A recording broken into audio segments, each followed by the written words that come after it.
In this chapter, we're going to discuss unsaturated hydrocarbons. That includes alkenes, alkynes, and aromatic compounds. The outline for this chapter resembles a lot for the outline for the alkane chapter. We'll discuss the characteristics of alkenes. We'll look at some of the nomenclature. We'll look at some drawings for that. We'll move on then to alkynes and then finally talk about aromatic hydrocarbons.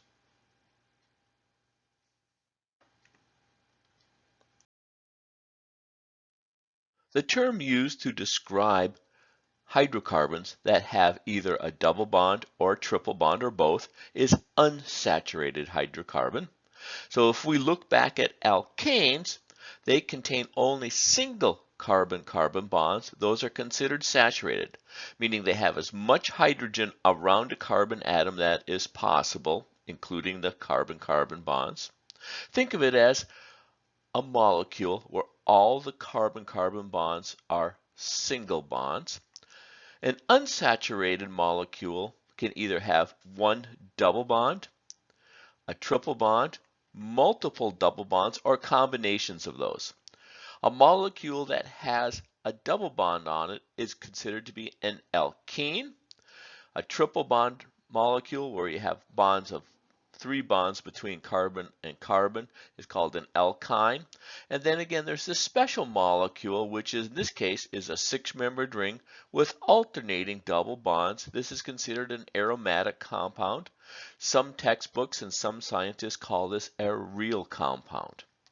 While the physical properties of unsaturated hydrocarbons are very similar to alkanes, so if I looked at the boiling point and the densities of alkenes, alkynes, and aromatic compounds, they would be similar to an alkane, but the chemical reactivity of an unsaturated system is much different than a saturated hydrocarbon.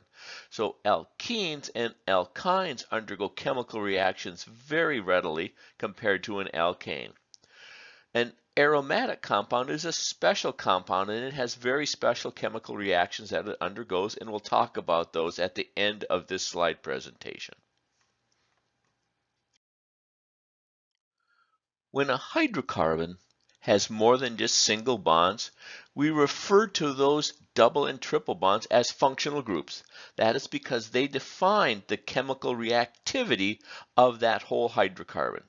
So for unsaturated hydrocarbons, the functional groups are those multiple bonds. That's the carbon-carbon double bond or the carbon-carbon triple bond, and those are the reactive points in an alkene or an alkyne.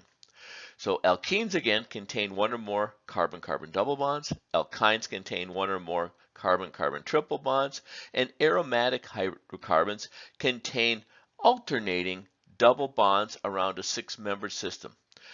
The other ways to represent aromatic hydrocarbons is sometimes scientists represent them as having these partial bonds around here because I'm not sure exactly which carbon has the single bond and which carbon has the double bond. Other people represent an aromatic hydrocarbon as a 6-membered ring with a circle in the middle. This represents 3 double bonds, this circle here, not knowing where those double bonds are. But they're always alternating as depicted in this expanded molecular formula shown here on the left. Let's start our discussion on unsaturated hydrocarbons by first talking about alkenes. So an alkene is an unsaturated hydrocarbon that contains one or more carbon-carbon double bonds. Where that carbon-carbon double bond is my functional group, that's where chemistry will happen. When I name an alkene, I take my alkane analog, remove the ane from that name, and add ene. For example, if I have a 2-carbon alkene, my alkane analog would be ethane. I remove the ane and add ene, that would be ethene. For a 3-carbon alkene, that would be propene, and so on up. I can go to butene, pentene, hexene, heptene, and so far up my carbon chain. So I'm looking at the number of carbons. I now just need to know where my double bond is. In the case of ethene, it could only be between the two carbons. In the case of propene, in this case, I could have the double bond on the left, or I could have it over here on the right. Without any other substituents on this molecule, either one would give me one propene in this molecule. So the generalized formula for straight chain molecules with just one double bond would be C to the N, where N is the number of carbons, and H to the 2N. Notice that's a little bit different than alkanes, where I have C to the N and H to the 2N plus 2, because if I look at this molecule, I only have 2 hydrogens on each carbon. If this were an alkane, I would have 3 hydrogens on each carbon. In other words, I've removed 2 carbons, so I cross off the 2 here. Now the term alkene can be confused when I talk about methylene groups. That is, again, just a historical name for the CH2 groups in alkanes. These are not considered alkenes. There's no double bond on here. The ENE ending is just an historical name. So when I look at the geometry of an alkene, I can use 2 different models. Again, I can use the valence shell electron pair repulsion theory model, and that would predict that I'd have approximately 120-degree angles because the electron cloud around this hydrogen and this hydrogen and the electron cloud from my double bond here want to be as far away as possible from each other. In an ideal world, that would be 120 degrees. However, this electron cloud around this double bond is actually a little larger than the electron cloud around the hydrogen, so it pushes these out a little bit more and pushes the hydrogens together. So it's close to 120 degrees. If I look at atomic orbital theory and I look at the mathematical description of the orbitals, I look at the outermost orbitals, which are my valence shells, and I have one s orbital with 2 electrons, and I have 3 p orbitals, 2 of them which have electrons in there, and the shapes are shown here, spherical, and these dumbbell shaped. Notice that this again does not accurately fit the model or what we observe experimentally. I have to fix the math using quantum mechanics. In other words, I need to hybridize this too. In the case of hybridization for alkenes, I take 3 of the atomic orbitals, an s, a px, and a py. I mathematically hybridize them, doing the math, mixing it up a little bit, and I create 3 new orbitals. Each of those orbitals is called an sp2 hybridized orbital because it came from an s and 2 p's, an s and 2 p's. This one is an sp2, this one is an sp2, and this one is an sp2. One of my 3 p orbitals I did not do any math on. I didn't hybridize it, so it remains the same. In this case, we'll call it the pz orbital.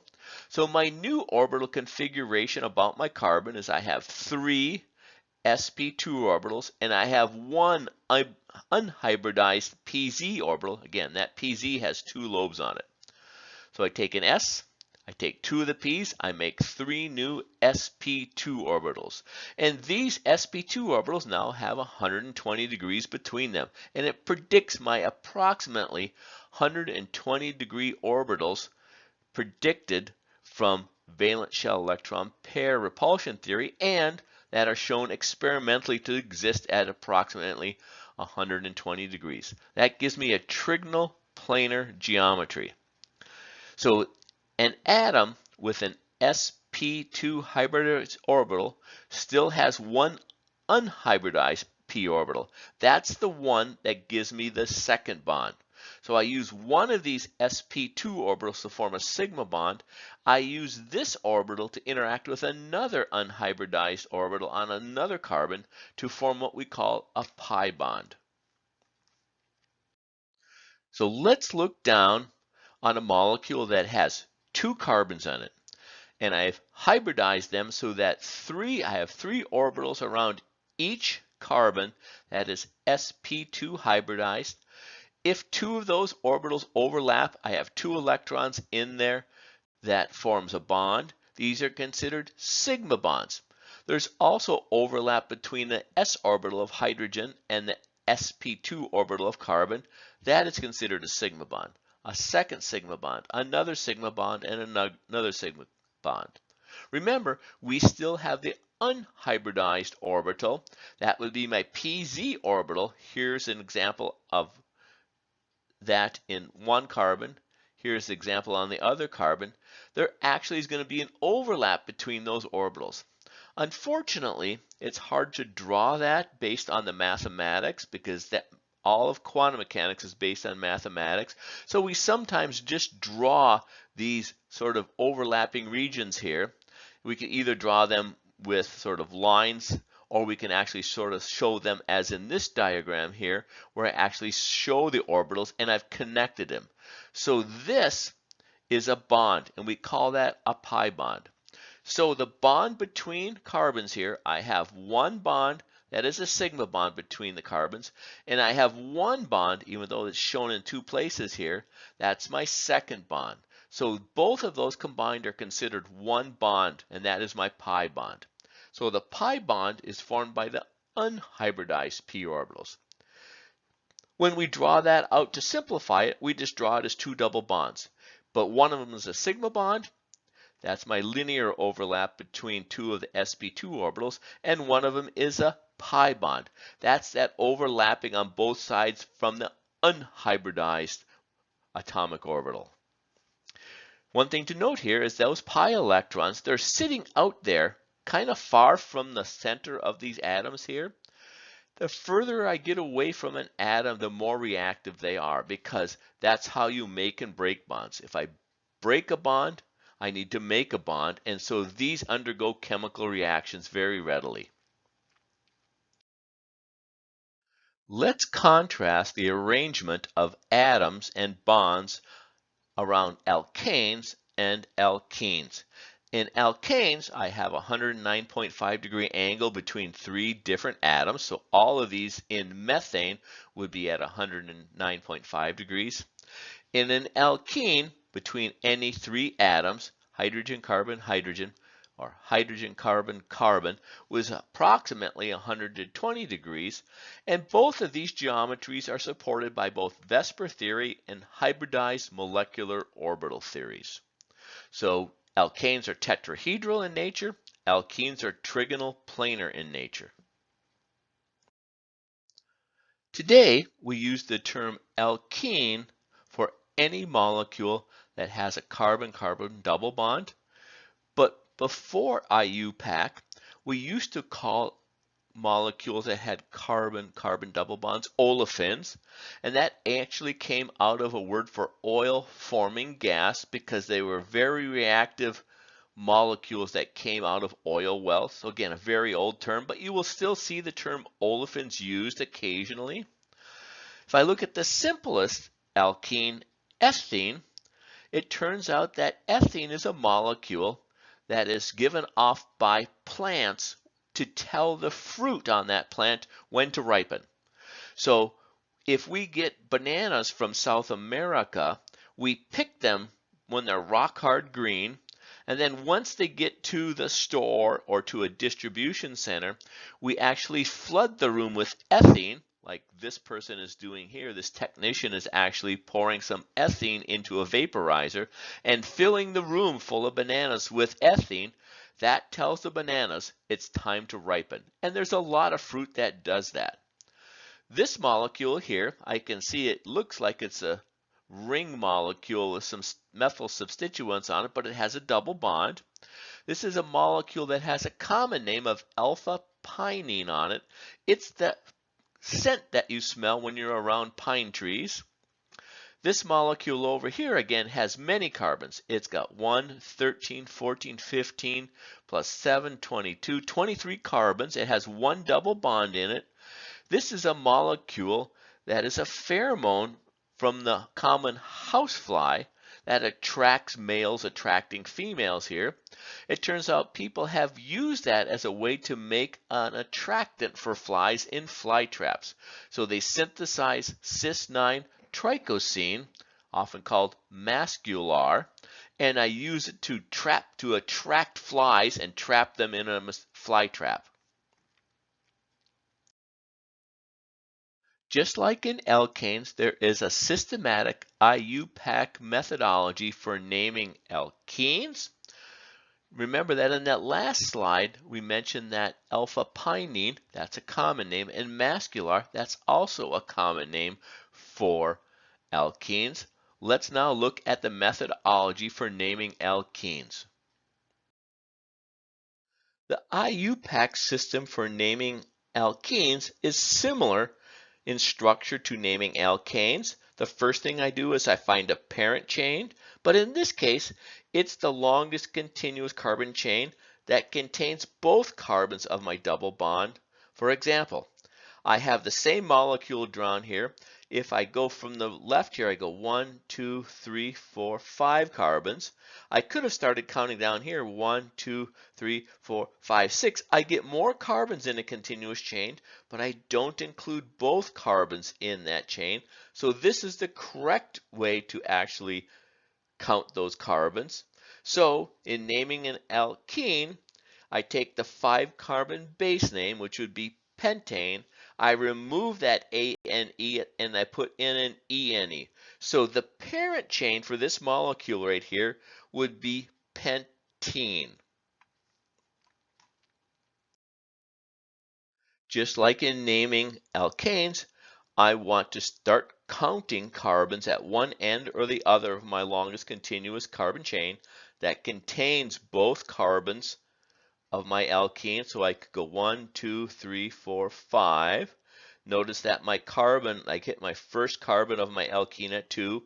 If I started at the right-hand side, 1, 2, 3, I don't get to a carbon of my alkene to 3. So in this case, I would use the left-hand example here because I start numbering my parent chain beginning at the end nearest to the double bond. So in this case, I go 1, 2, I hit a carbon of my double bond. If the double bond is equidistant from both ends, I begin numbering from the end closer to a substituent.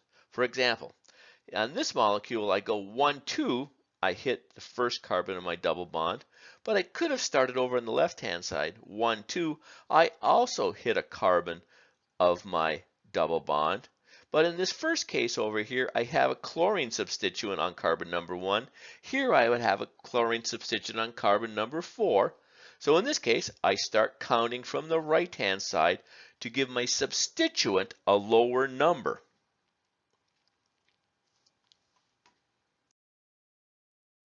Next, after we've identified which side of the molecule I start counting from, I need to then put a number down based on the first carbon with the lowest number. So I go 1, 2, I hit the first carbon.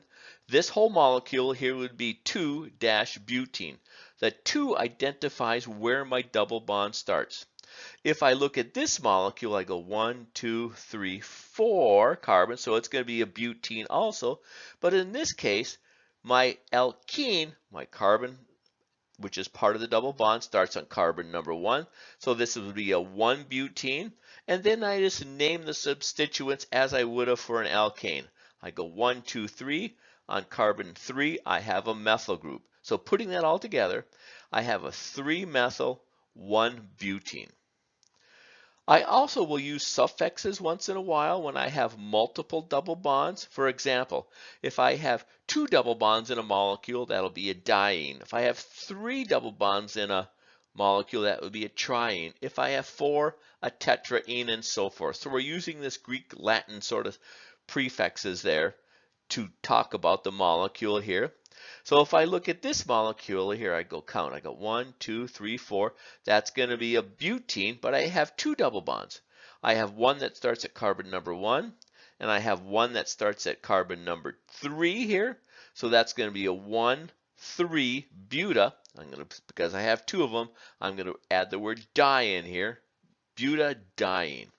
If I look at this molecule, I have 1, 2, 3, 4, 5 carbons, and I've captured both of those double bonds. I always want to include all of the double bonds when I find the longest continuous carbon chain. So this is going to be a pentadiene.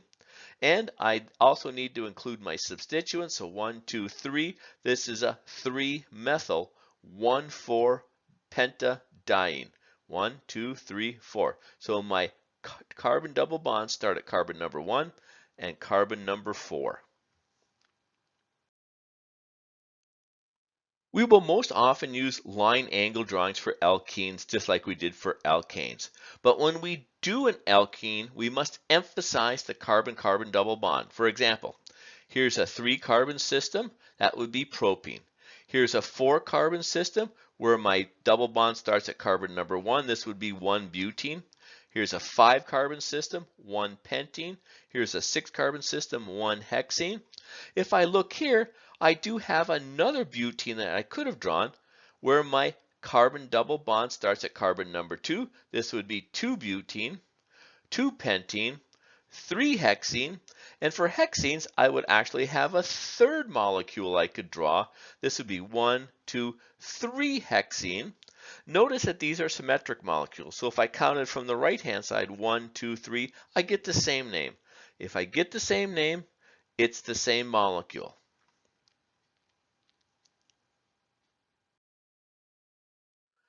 Let's look at some more examples of alkenes and how we would name them. In this first molecule over here on the upper left, I look for the longest continuous carbon chain that contains my double bond. So 1, 2, 3, 4, 5, 6. That sort of seems obvious. My double bond starts at carbon number 1, so this would be a 1-hexene.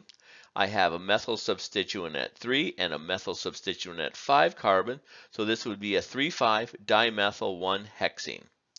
If I look at this molecule here, I first notice that there is a functional group and it's a double bond. So I know when naming that molecule, I'm going to name it as an alkene. I want to include the double bond in my longest continuous carbon chain. And then I want to find the longest continuous carbon chain. So 1, 2, 3, 4, 5. This is going to be a 1-pentene. At carbon number 2, I'm going to have an ethyl group. At carbon number 3, I'm going to have a methyl group. So 2-ethyl, 3-methyl, 1-pentene. Again, E comes before M. That's why I ordered these two substituents as they are. If I look at this molecule down here, it's a diene because I contain 2 different alkenes. And when I find the longest continuous carbon chain, I want to contain both of those double bonds. So 1, 2, 3, 4. I have 5 carbons, so that's going to be a pentadiene. It starts at carbon number 1 and carbon number 4, so 1,4-pentadiene. And the molecule here, this is going to be a butadiene because 1, 2, 3, 4. But I'm going to start counting on my left-hand side here because I can give this substituent a lower number than if I had started counting on the right-hand side. So this is a 1, 2-methyl, 1, 3-butadiene. Just like in alkanes, I can have cycloalkenes. So this would be an unsaturated hydrocarbon with one or more carbon-carbon double bonds within a ring system here. So this molecule, I count the longest continuous carbon chain that contains my double bond. It happens to be 6 carbons in a ring, so this would be cyclohexene. Remember that this carbon here has an extra hydrogen on it that I haven't drawn in. This one has 2 hydrogens, 2 hydrogens, 2 hydrogens, 2 hydrogens, and 1 hydrogen. That's again because every single carbon in an alkane or alkene wants to have 4 bonds to it. If I don't have 4 bonds in my drawing, there's implied that there is a hydrogen or 2 attached to those carbons to make it 4 bonds. So the simplest cycloalkene is actually cyclopropene, where I have 3 carbons and there's a double bond between those. And these are actually very reactive, but they have limited amount of naturally occurring cyclopropenes. One of them is actually a fatty acid, which we'll talk about when we talk about biochemistry and fatty acids. Cycloalkenes can also have more than one double bond. So in this case, I have a 6-membered ring that contains both of my double bonds here. So this is going to be a cyclohexadiene. I'm going to count 1, 2, 3. So I got a 1 and a 3 cyclohexadiene. When the Iupac committee got together, they said that if I have a unsubstituted cycloalkene, I do not have to put the 1 out there in front, but you can. So this one would be a 1 cyclohexene. If I have a substituent on it, then I need to start numbering my carbons to give my substituents the lowest possible number. So in this case, I start counting 1, 2, because this is my highest priority. It's going to be a cyclohexene here. In this case, I go 1, 2, 3, 4. On carbon 4, I have a methyl group here, so this is going to be a 4-methyl cyclohexene, and I could include the 1 here too. If I had counted this carbon as carbon number 1, I'd go 1, 2, 3, 4, 5. I get a higher number for my substituent, so that is the incorrect way of moving around the ring. I can also have multiple double bonds within a ring system as long as there's room to put separate double bonds. For example, if I look at this first molecule here, I see that I have 2 double bonds. My longest continuous carbon chain that contains both of them would be 1, 2, 3, 4, 5, 6 carbons in a ring, so that would be cyclohexadiene because I have 2 bonds. Now we just need to number them, and I need to start at one end and go 1, 2. Whenever I count double bonds and numbering them in a ring system, my double bond should always be a 1, 2 in here. I don't want to go around the ring this way because I need to include 1 and 2 in my double bond. So 1, 2, 3, and then my second double bond starts at 4 here. So 1, 4 cyclohexadiene. Now I have a substituent, so I need to be a little more careful here. So in this case, I could have gone 1, 2, 3, 4, 5 to get to my chloro, or I could have started here and gone 1, 2, 3, 4, 5, 6 to get to my chloro. I want to make my chloro the lowest number. So in this case, I'm going to count here 1, 3. That's my 1, 3 cyclohexadiene, and then add my name for my substituent at carbon number 5, 5 chloro, 1, 3 cyclohexadiene. Let's do a practice exercise where we give the systematic Iupac name for the following alkenes and cycloalkenes. Let's look at this first molecule up here on the left. I look at it and I see a bunch of saturated portions of the molecule, but I see a functional group. I see a double bond. I know that in naming a molecule with just one functional group and that functional group is a double bond, I'm going to include that double bond in my longest continuous carbon chain. So I start numbering my carbons. 1, 2, I get to my double bond. 3, 4, 5, 6. So this is going to be a 2-hexene. And then I need to number my substituent. 1, 2, 3, 4, 5. This is going to be a 5-methyl 2-hexene. If I look at this molecule, I want to find my longest continuous carbon chain that contains my double bond. So I count 1, 2, 3, 4, 5, 6. I have a cyclohexene there. In this case, I need to then start counting my carbons. I'm going to call this 1 and 2 because I always got to have 1, 2 for my alkene in a cycloalkene. And then I'm going to hit my first substituent here at carbon number 3. It's going to be a 3-ethyl 4-methyl. Putting that all together, I get 3-ethyl 4-methyl cyclohexene. Again, I could include that number 1 in there if I wanted to identify this as carbon number 1, 2, 3, and 4. If I look at this molecule here, I notice that the only functional groups I have in this molecule are 2 alkenes. When I name that molecule, I want to find the longest continuous carbon chain that contains both of those double bonds. So I'm going to start at first on the left-hand side. 1, 2, 3. I hit my double bond 4. So this is going to be a butadiene, and this would be a 1,3-butadiene. However, that would be sort of redundant for a diene of this small size, so that we could have just called this butadiene, because that's the only way I could have put that 2 double bonds in this molecule. If I look at this molecule here, again, I notice that I have 2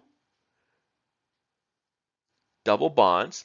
So I'm going to name this as a diene, a cyclodiene. Now I need to start numbering them. In this case, I have 2 double bonds here, and I want to make my double bonds the lowest numbers here. So in this case, I'm going to start off with 1, 2, 3 to give my second double bond a low number, 4, 5. So this is going to be a 5-methyl 1,3-cyclopentadiene.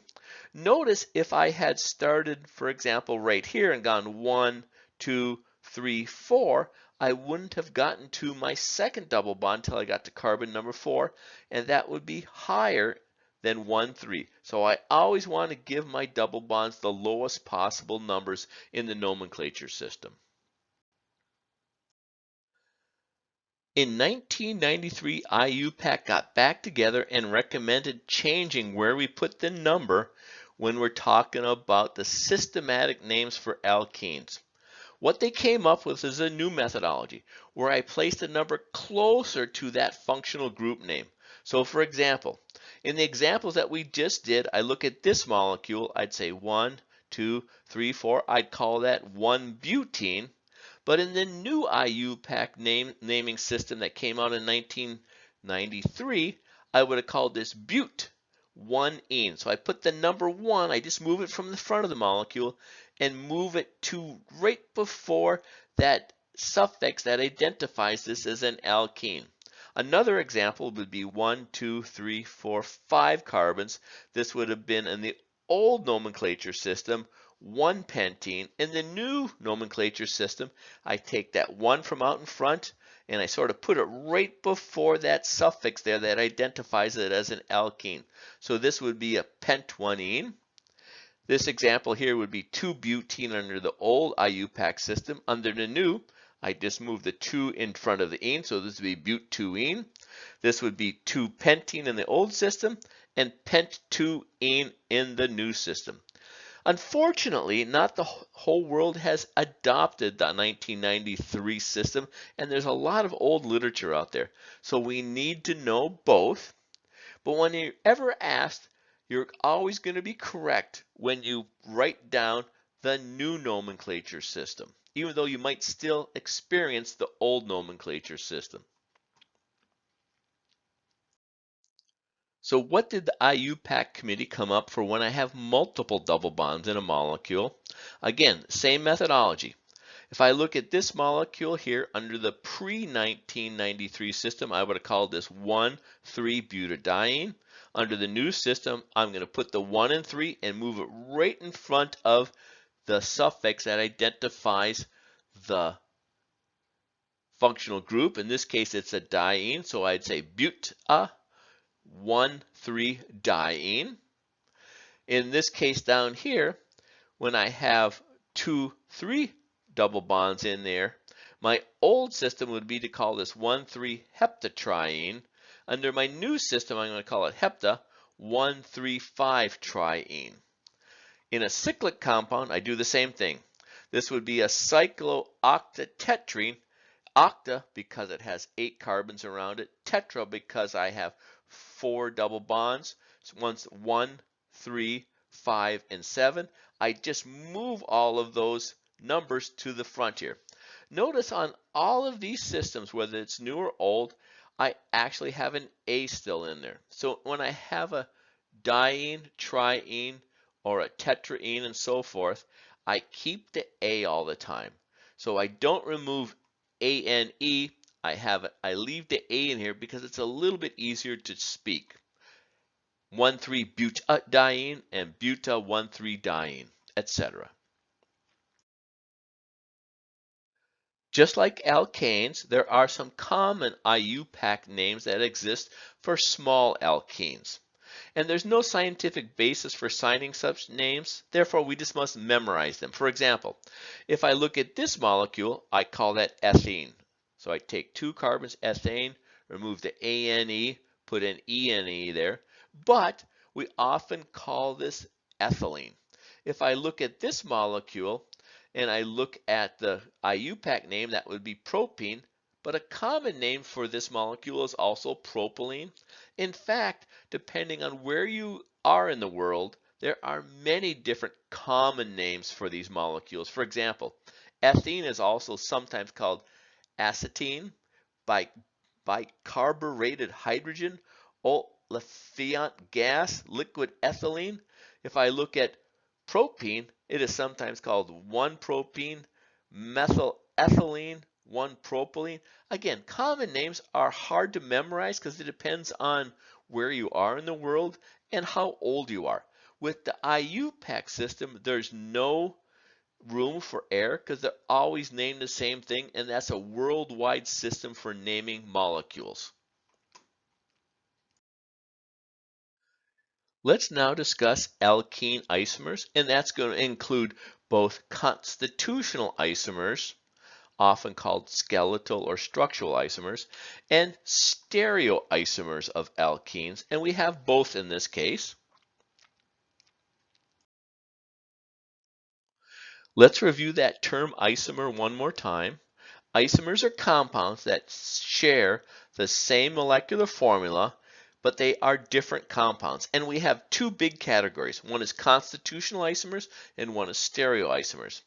So constitutional isomers have the same molecular formula, but they differ in how their structures are put together. So one example would be a skeletal isomer. If I look at the 2 examples here, I notice that I have a double bond between carbon number 1 of 1-pentene, and I have a double bond at carbon number 1 of a butane.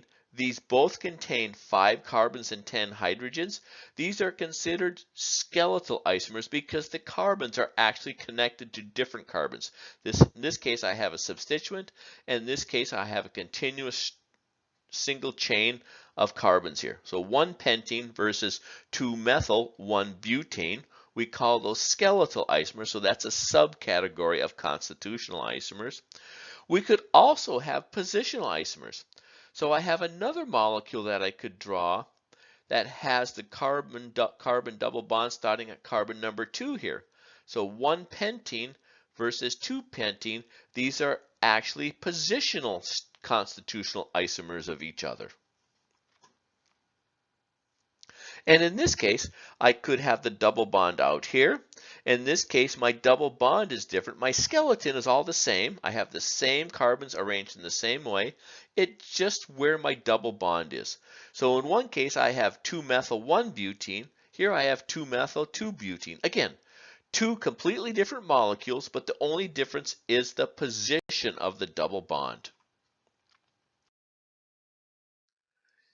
Let's look at all the constitutional isomers for a 4-carbon alkene and a 5-carbon alkene, and let's determine whether those isomers are skeletal isomers of each other or positional isomers for each other.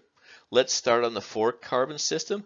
If I look at 1-butene and compare it to 2-butene, those would actually be positional isomers of each other. It's just the position of the double bond.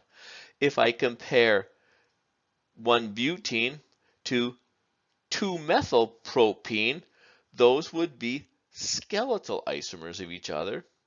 And finally, I can compare 1-butene to 2-methylpropene. Those are also going to be skeletal isomers. Notice that arranging the carbons in different places takes priority over where the double bond is here. So this is always going to be a skeletal isomer when I compare this isomer to this isomer. If I look now over here at my 5-carbon alkenes and I just compare the first 2 here, I have 1-pentene versus 2-pentene.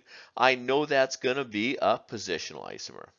If I compare 2-pentene to 2-methylbutene, I know that's going to be a skeletal isomer. And in fact, I can just look at the names because this tells me this is a pentene, This is a butene. They have to be skeletal isomers of each other. If I compare 2-pentene to 3-methyl, 2-methyl to butene, those are going to be skeletal isomers. If I compare 2-pentene to 3-methyl 1-butene, skeletal isomers. If I compare 1-pentene to 2-methyl 1-butene, again, my name has changed of my parent chain, therefore they have to be skeletal isomers of each other, and I can keep on going down the list. If now I look and compare these two each other, they are both butenes, but the position of the double bond is the only thing that's different. My parent chain is the same. It's just both the position of the double bond. So in this case, these are going to be positional constitutional isomers. And the last one here, these are also going to be positional constitutional isomers because the place at where the double bond is different between those two molecules.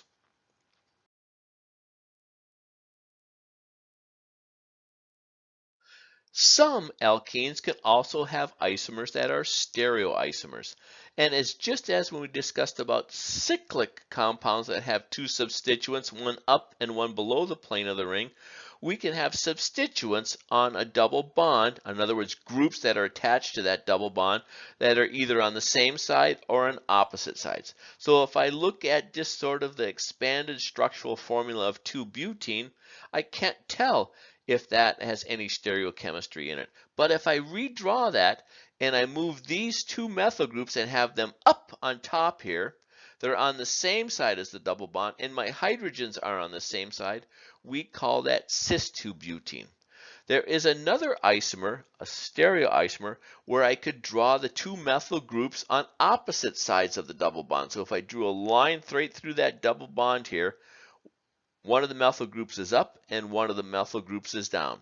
So I can think of it as either being the methyl groups or the substituents up or down, or I can just look at the hydrogens on a double bond. If they're both on the same side, it's the cis stereoisomer.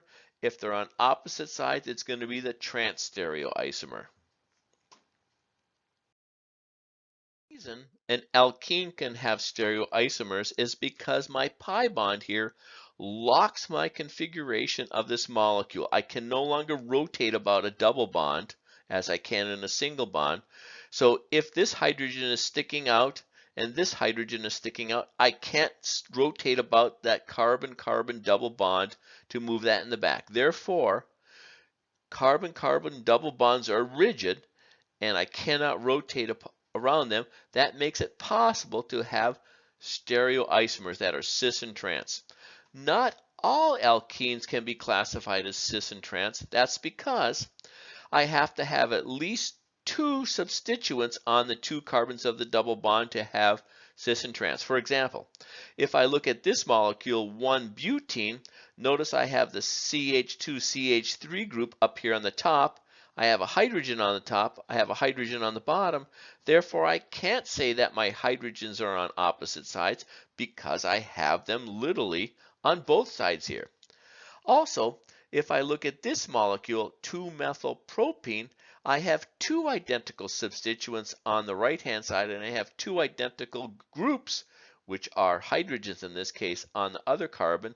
Again, if I were to switch these two methyl groups around, I'd get the exact same molecule. So I do not have a stereochemical cis or trans molecule for this molecule here. There's only one molecule like this. There is no stereoisomer of it.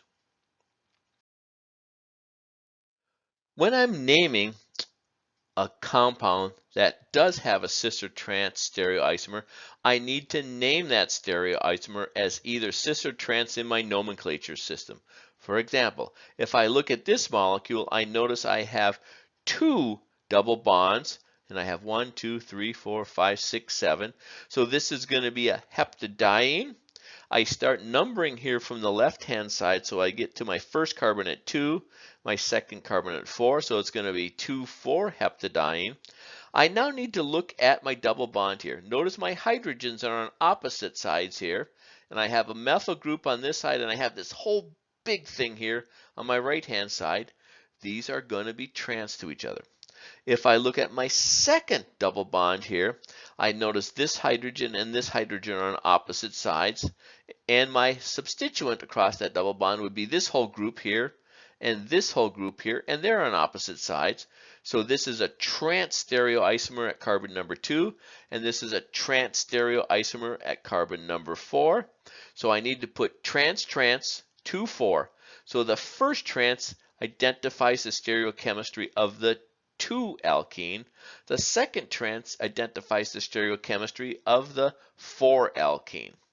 If I look at this example down here, in this case, again, I have 1, 2, 3, 4, 5, 6, 7 carbons. I have 2 alkenes.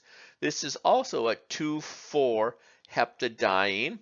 But let's look at the stereochemistry about the carbon-carbon double bond. Here I have the hydrogens on opposite sides, so that's going to be a trans. Here I have the hydrogen on the same side, so that's going to be a cis stereoisomer starting at carbon number 4. Notice when I draw these molecules in line angle drawing, I need to identify whether they're going to be the cis stereoisomer or the trans stereoisomer. If I draw the trans stereoisomer, I have to draw the zigzag configuration. Here's a zigzag here for the trans stereoisomer. When I draw the cis configuration here, the cis stereoisomer, it has to be sort of in this little boat here about the double bond here. So this represents the cis stereoisomer. This represents the trans stereoisomer. I can see that also up here. If I just look at butadiene, the cis-2-butadiene sort of looks like this little boat about the carbon-carbon double bond. And in the trans stereoisomer of 2-butene, I have this zigzag configuration here of my groups about that double bond. Again, remember that there's also a hydrogen here on my line angle drawing, and they're on the same side. I have a hydrogen up here and a hydrogen down here, and they are on the opposite sides in this case. Let's do a practice exercise where we identify the following alkenes as either the cis stereoisomer, the trans stereoisomer, or neither, meaning there are no stereoisomers of this molecule. If I look at this first one here, I notice my hydrogens as drawn in this structural formula here are actually on opposite sides. I have a chlorine and an alpha group, so this would be the trans stereoisomer. If I look at this molecule here, I have two of the same groups on one of my double bonds. Therefore, this cannot have any stereoisomers. So in this case, this is going to be neither. If I look at this molecule, I have the same thing. I have two hydrogens on one of my alkene carbons. Therefore, this molecule does not have any cis or trans stereoisomers associated with it. This is one molecule. This one could have a stereoisomer out there that would be the cis stereoisomer. There are many naturally occurring alkenes in the world. One of those naturally occurring alkenes is a pheromone.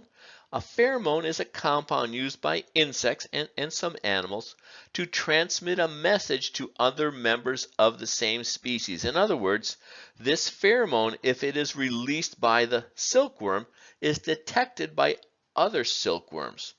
So often, this biological activity of the pheromone depends on the carbon-carbon that is present, the stereochemistry, whether it is a cis or the trans configuration. So if I look at this molecule here, I notice that I have another functional group sitting out here, which is this OH group out here. In this case, we start counting from the right-hand side. So this is carbon number 1. This is carbon numbers 2 through 9. Carbon number 10, 11, 12, 13, 14, 15, and 16. In this case, I have to have the exact stereochemistry at carbons 10 and 11 and 12 and 13 for the silkworm to actually detect that pheromone. And so if I look at this carbons over here, is that the cis or the trans configuration? So if I look at this one here is going to be the cis configuration because my two hydrogens are on the same side, and this one is going to be the trans stereoisomer.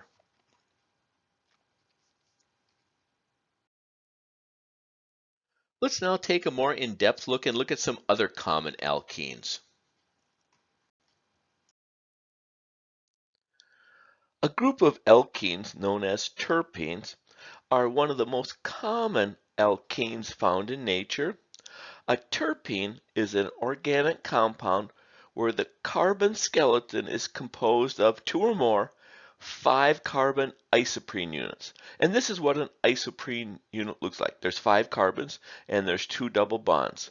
This one is called 2-methyl-1,3-butadiene, or the common name is isoprene. It turns out that there are over 22,000 terpenes that have been found so far in biological systems, and they are responsible for the characteristic odors of many plants and tree fragrances. So if I look at the skeletal structures of a bunch of different terpenes, notice here is my base compound called the isoprene.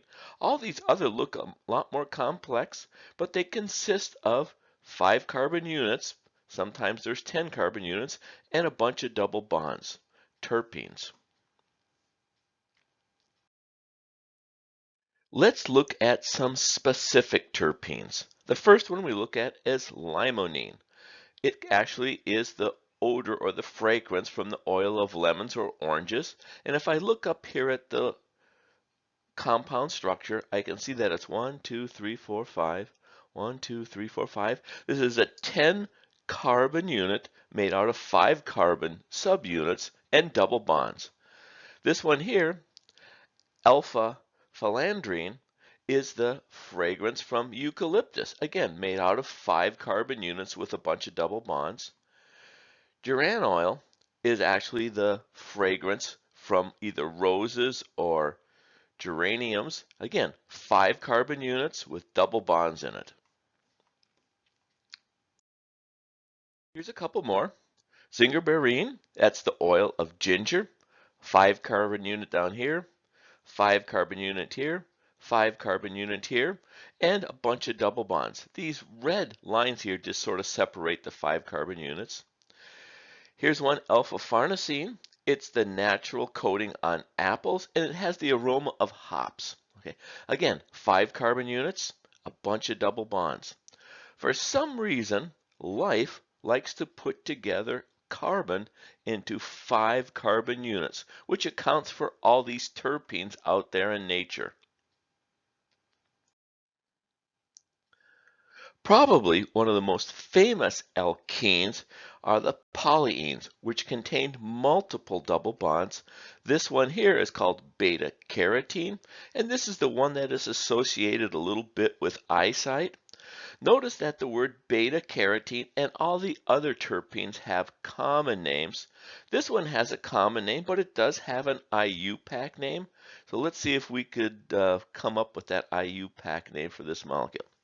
It turns out it's very difficult because it's a large molecule. There are a lot of double bonds, and there is some ambiguity on where to actually start this system here. But in other words, it is a big, long Iupac name. In cases where we have very large molecules, we tend to often just use the common name.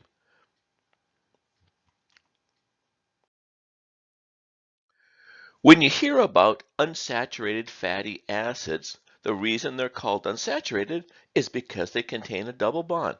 Like in this case, this is cis-oleic acid. This one here is transoleic acid.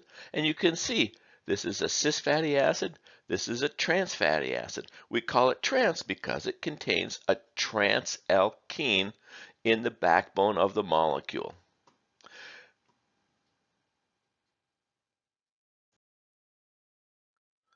Alkenes also have a major function in eyesight. There is a molecule called rhodopsin, and it is bound to a protein, which is an enzyme. It is in the cis configuration here at the double bond. If light hits this part of the eye, which contains the rhodopsin sitting on the opsin protein, it actually undergoes a cis-trans isomerization. So my cis rhodopsin turns into trans-rhodopsin, and that sends an electrical signal to the brain. Here's just a picture of the rhodopsin molecule and the attached to the opsin, and here we have this the sort of cycle of all the different chemical reactions that occur to allow us to see light.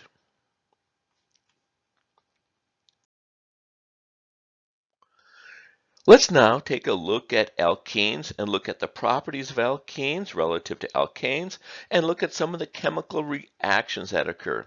It turns out alkenes are a very important chemical compound when we're trying to do organic chemistry. In other words, to make and break bonds to create new molecules.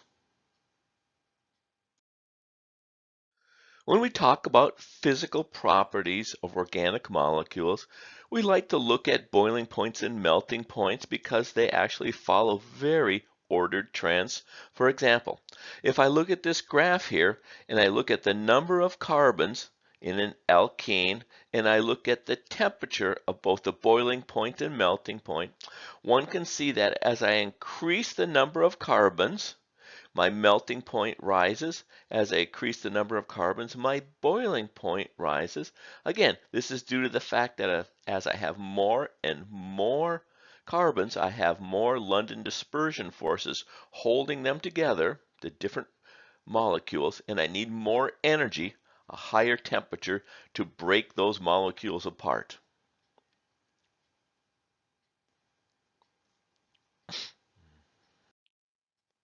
If we look at some other properties of alkenes, we find out again, just like alkanes, alkenes are less dense than water. They have a density less than 1, typically around 0.6 to about 0.8. If we looked at the ability of alkenes to be soluble in water, it turns out alkenes are just slightly soluble because I can set up a dipole moment here in an alkene. For example, here I have a methyl group and it tends to be an electron donor, so it pushes electrons in this direction, and when I measure the dipole moment, I find out I have a dipole moment of 0.35 du Bois. If I have a doubly substituted alkene, in this case, I have two methyl groups pushing electrons toward the double bond. I have a vector sum dipole moment of 0.33 du Bois.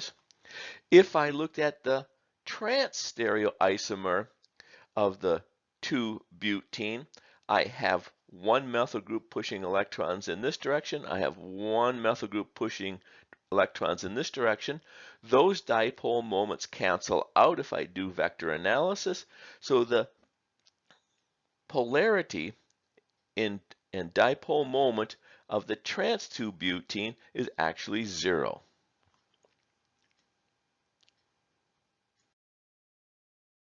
Two of the most common chemical reactions for alkenes are combustion and addition reactions. Combustion is very much the same as the combustion of an alkene. I take the alkene, I react it with oxygen to form carbon dioxide and water. In other words, I burn it. Okay. Addition reactions are used in a lot of different cases for synthesizing new molecules because I'm adding things to the carbon structure. For example, if I take an alkene, I react with some other atom. In this case, it's something like chlorine, bromine, water, hydrogen, hydrochloric acid, hydrobromic acid, etc.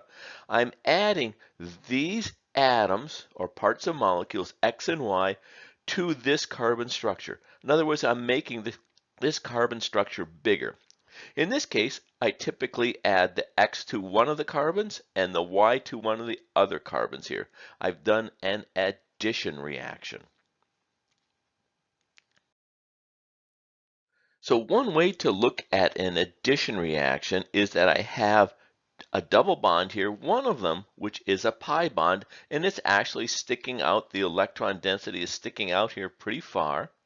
And so if I start to break that pi bond in the presence of another molecule, I break that bond right there and I form two new bonds here. So I've added these two atoms across that double bond. I break the pi bond and I form two new single sigma bonds. Let's look at some very specific addition reactions, and we're going to give them names. This first reaction is called hydrogenation, hydrogenation. So I'm going to add hydrogen across my double bond. So in this case, I have my alkene. I'm going to react it with hydrogen, and I'm going to form an alkane. I'm literally going to add hydrogen across that bond. So I've started with an unsaturated hydrocarbon, and I've produced a saturated hydrocarbon, converting an alkene into an alkane. Notice in my reaction arrow here, I've added some reaction conditions to it. This reaction only occurs in the presence of nickel or platinum. Those are catalysts. They reduce the activation energy needed for the reaction to occur. And I've also heated up and added a lot of pressure.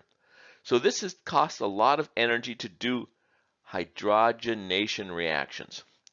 Another very common addition reaction is halogenation. Halogen is this chlorine, bromine. And so in this case, I'm going to add a halogen across the double bond. So if X is either chlorine, I add two chlorines across a double bond. If X is bromine, I add two bromines across the double bond. I convert an alkene into a vicinal dihalide. There's that word again.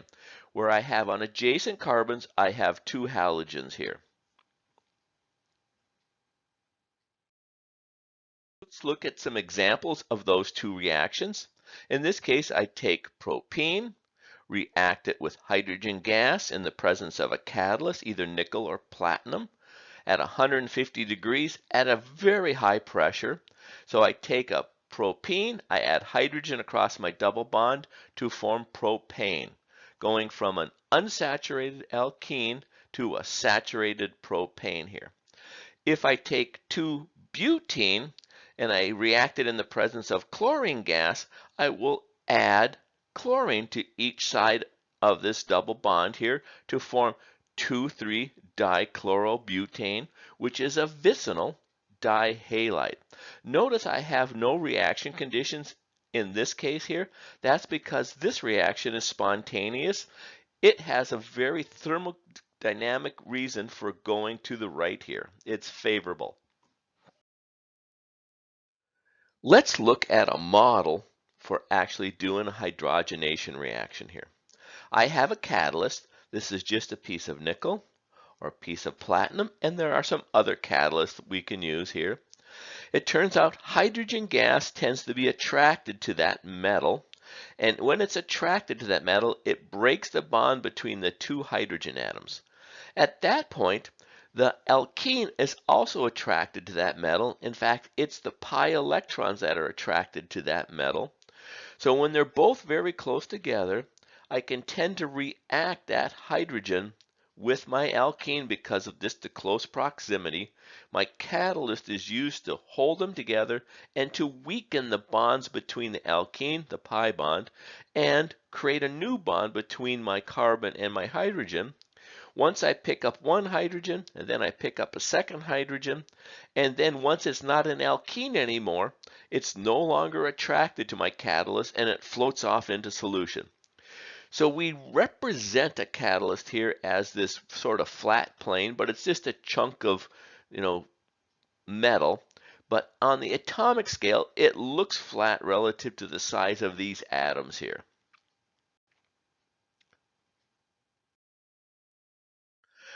Here are a few other addition reactions. In this case, my molecule that's adding is an asymmetric molecule, meaning I have a hydrogen and chlorine in this case. It's going to undergo the same chemical reaction. I start with an alkene. I add hydrogen to one of the carbons. I add chlorine to the other carbon. I've actually created an alkyl halide in this case out of ethene. If I take an alkene and I react it with water in the presence of acid, we'll talk a little bit about that. It's an acid catalyst here to promote the reaction, lower the activation energy. I can add a hydrogen to one carbon and an OH group to another carbon, we'll learn that this is called an alcohol in the next chapter here. So I can take an alkene and I can turn it into an alcohol. This is chemistry. Organic chemistry, most of it is used to change one functional group into another functional group. So I change my alkene into an alkyl halide. I take my alkene and turn it into an alcohol.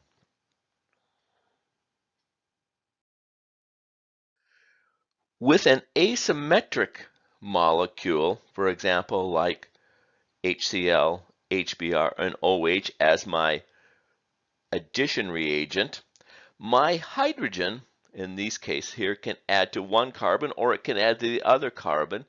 Which one would it preferentially like to add to?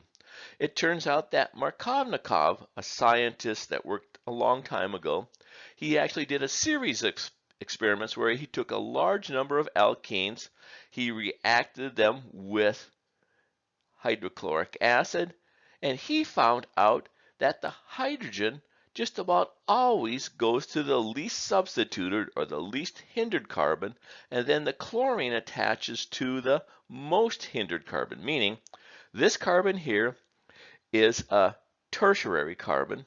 This carbon here is a primary carbon. The hydrogen always attaches to the primary carbon, and the chlorine attached to the tertiary carbon. He found out that I got very different yields for these two different products here. I got very high yields of this one and very low yields of this one.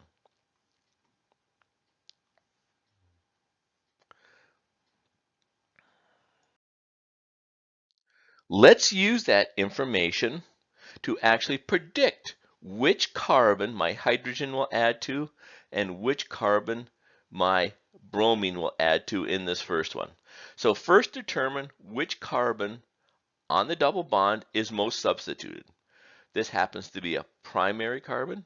This happens to be a secondary carbon. So this one is the least substituted, and we would predict that the hydrogen would attach to this carbon and the bromine would attach to this carbon. And in fact, that's what we see if we do the experiment. We go into the laboratory, we react these two chemicals together, and we find out that we get a very significant percentage of this molecule being formed and little of the opposite one. Let's look at this reaction here. If I look at this carbon here, carbon number 2 here, that one is a secondary carbon. This carbon here is a tertiary carbon because it's attached to 3 carbons. So I predict my hydrogen will attach here and my chlorine will attach here. We go into the laboratory and that's what we see. We see addition based on Markovnikov's rule. If we look at this molecule, carbon number 1 is a tertiary carbon, carbon number 2 is secondary. We predict the hydrogen will attach and react with the number 2 carbon. We go into the laboratory and that's what we see. Notice I didn't draw the hydrogens here once I drew the line angle drawing here.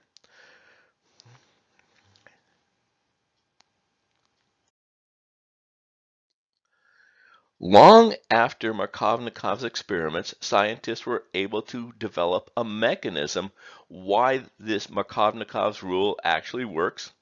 If we look at this example here, where I'm looking at the addition of water across a double bond, so an H and an OH, the mechanism that is drawn up is that this double bond, the pi electrons here, are attracted to a hydrogen because it's got a little bit of positive here to form water.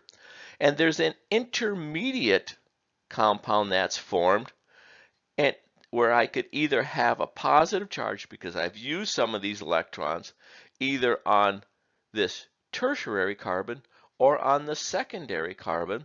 It turns out that the tertiary carbon is more stable because in this case I have 3 carbon atoms pushing negative charge toward that positive charge, which is a stabilizing effect. If my carbocation formed on my secondary carbon, I only have 2 carbons pushing electrons toward it. So this is less stable. This is more stable, so the more stable compounds are preferred. So once I form this carbocation, that carbocation, the electrons on water are attracted to that positive charge here. This is my most stable carbocation. At that point, I go through a deprotonation step here where I have another water molecule pick off a hydrogen to make my alcohol. So this follows Markovnikov rules. If I go from these two reagents directly to this product, I would have predicted it based on Markovnikov's rule. However, Markovnikov didn't know why this happened. He didn't have a model for it. He just knew that he preferentially had the hydrogen on this carbon and the OH on this carbon. Let's do another practice exercise, and let's look at 3 problems here. In the first one, I have an alkene, that is 1-butene.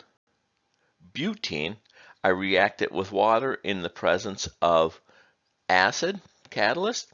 This is going to be a hydration reaction, hydrate adding water. I'm going to add the hydrogen to the least substituted carbon. I'm going to add the OH here to the most substituted carbon. And I form this alcohol here. If I look at this second reaction, notice I want to make this vicinal dihalide with bromine. What molecule should I start with? Well, I need to have a double bond here. So in this case, I'm going to start with an alkene between those 2 different carbons. That's where my bromine is going to add. Notice in this case, because it's a symmetrical addition reagent, I do not follow Markovnikov's rule because there is no preference where the bromines go. If I look at this third reaction equation down here, I have a diene reacting with hydrogen gas in the presence of a catalyst, nickel. This is going to add hydrogen across this double bond, but it's also going to add hydrogen across this double bond. I'm going to do a hydrogenation reaction. And I form the alkane. So I've taken an unsaturated diene and created a saturated alkane. Here's a hydration reaction. Here's an halogenation reaction. And here's a hydrogenation reaction. Let's look at other reactions that alkenes can undergo, and we've talked about a few of them. We've talked about a hydration reaction, converting an alkene into an alcohol. We've talked about a halogenation reaction, where I take a alkene and turn it into a vicinal dihalide. If we were to take an alkene and react it with oxygen, we can form an epoxide. If I were to take an alkene and expose it to oxidizing conditions, I can form the aldehyde and oxidize it again to form the acetic acid. We're going to talk more about these chemical reactions where oxygen is involved when we talk about alcohols, aldehydes, ketones, and esters in the upcoming chapter. But there is one chemical reaction which is the big chemical reaction out there for alkenes, and that's polymerization, where I take this molecule, ethene, often called ethylene, I polymerize it to form polyethylene. The next part of this chapter, we're going to talk about some polymerization reactions. So in this section, we're going to look at alkenes and how we can undergo polymerization reactions.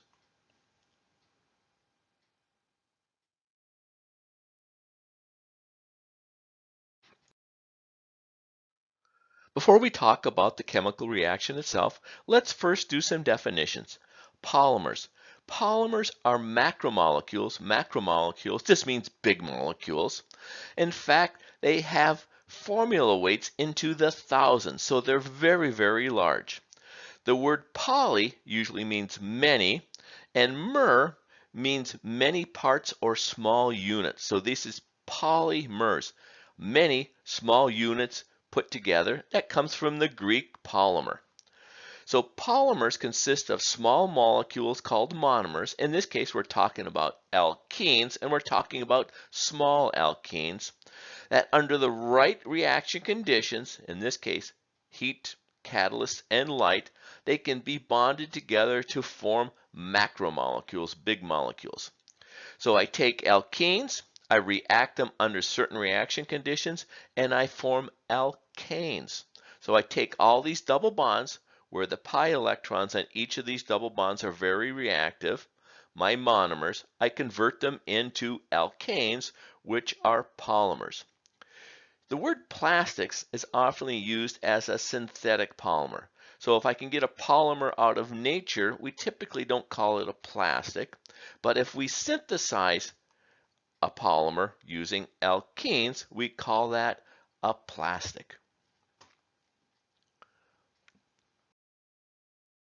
We've mentioned that polymers are macromolecules. In other words, they're very, very large molecules. However, there are repeating units in them all the time. For example, in this case, when I look at polyethylene here, it's just these methylene groups here all attached together. This squiggly line means etc. It just keeps on going here for thousands of units. This squiggly line means it just keeps on going here for thousands of units. If I look at the ball and stick diagram for a polyethylene, I can see that again. This squiggly line just means it keeps on going in this direction. This squiggly line means it goes in this direction. But if I look at that, if I were to take my monomer units, I can actually say all I've done is taking my alkene, change the double bond into a single bond, and connected to more ethylene groups. And so I can represent my polymer is just that monomer unit without the double bond and raise it to the nth power, meaning n is just the number of units, and it's usually a very large number of repeating units.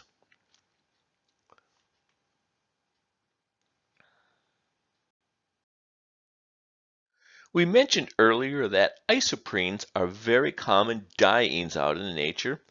Those isoprenes can also polymerize, and they polymerize in nature. An example of that is natural rubber, where we take an isoprene unit, which has double bonds, under the right reaction conditions. In this case happens to be like in a rubber tree here with the right enzymes to actually catalyze the reaction. I can polymerize that diene together to form polyisoprene here. In this case, they've known about these natural rubbers for a long time.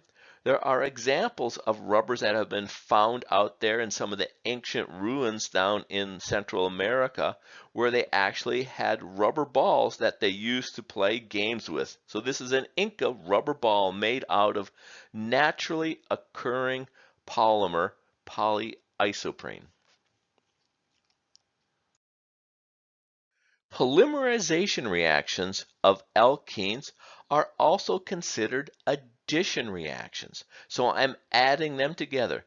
My pi electrons on each of these alkenes here reacts with the carbon next to an alkene here. So this double bond makes a new bond between here. This double bond breaks and I form a single bond here. And I do this all under catalytic conditions.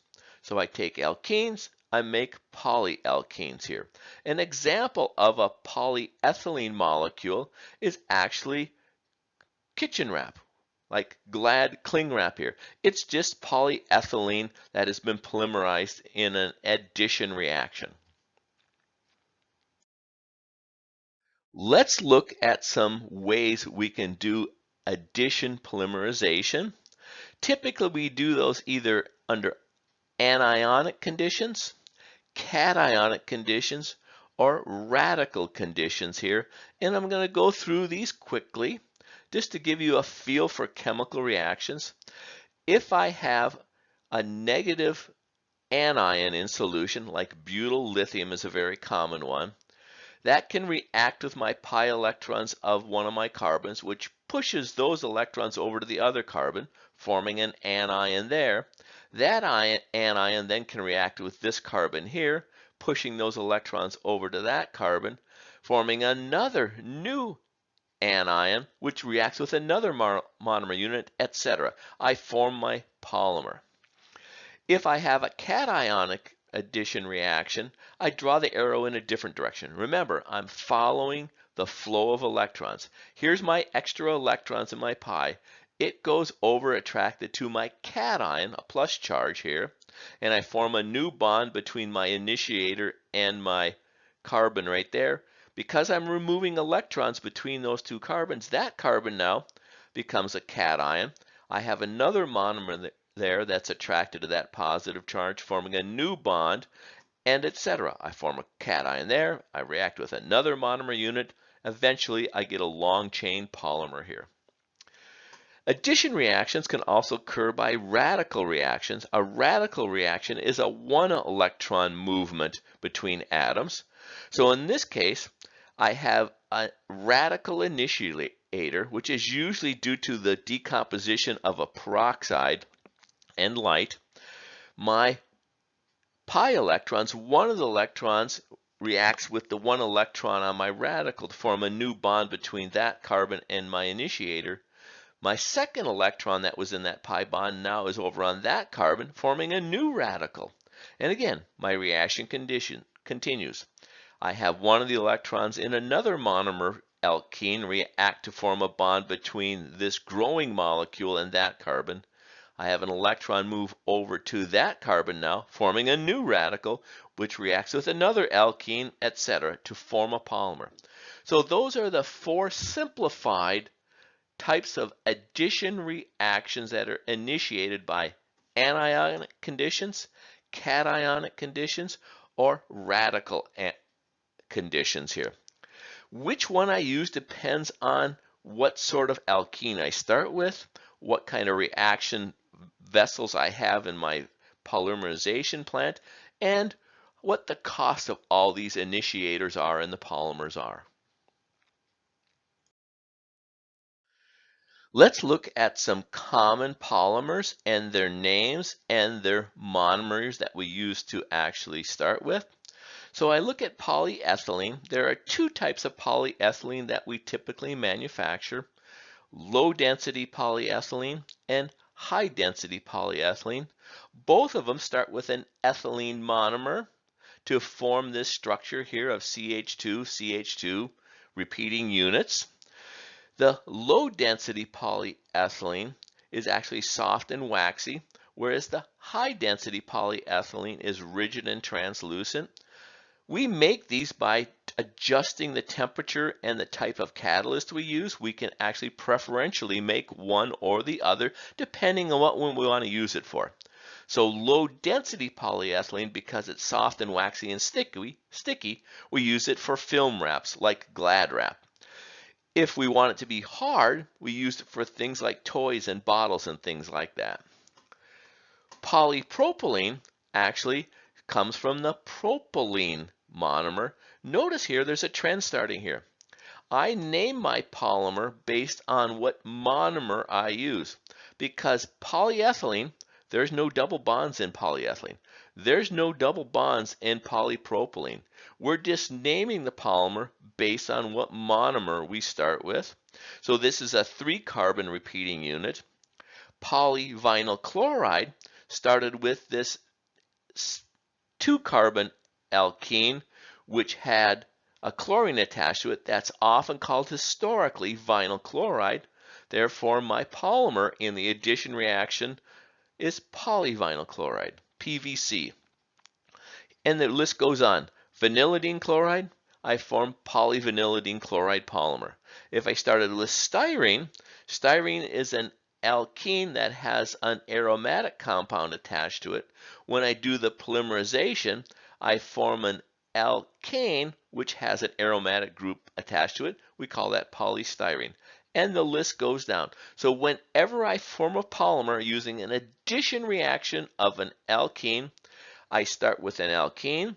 We typically use the common name for the alkene and turn it into the name of the polymer. So here's isoprene. Isoprene was the one we called rubber. When I react isoprene together, I get polyisoprene. In this case, I get the cis stereoisomer of polyisoprene.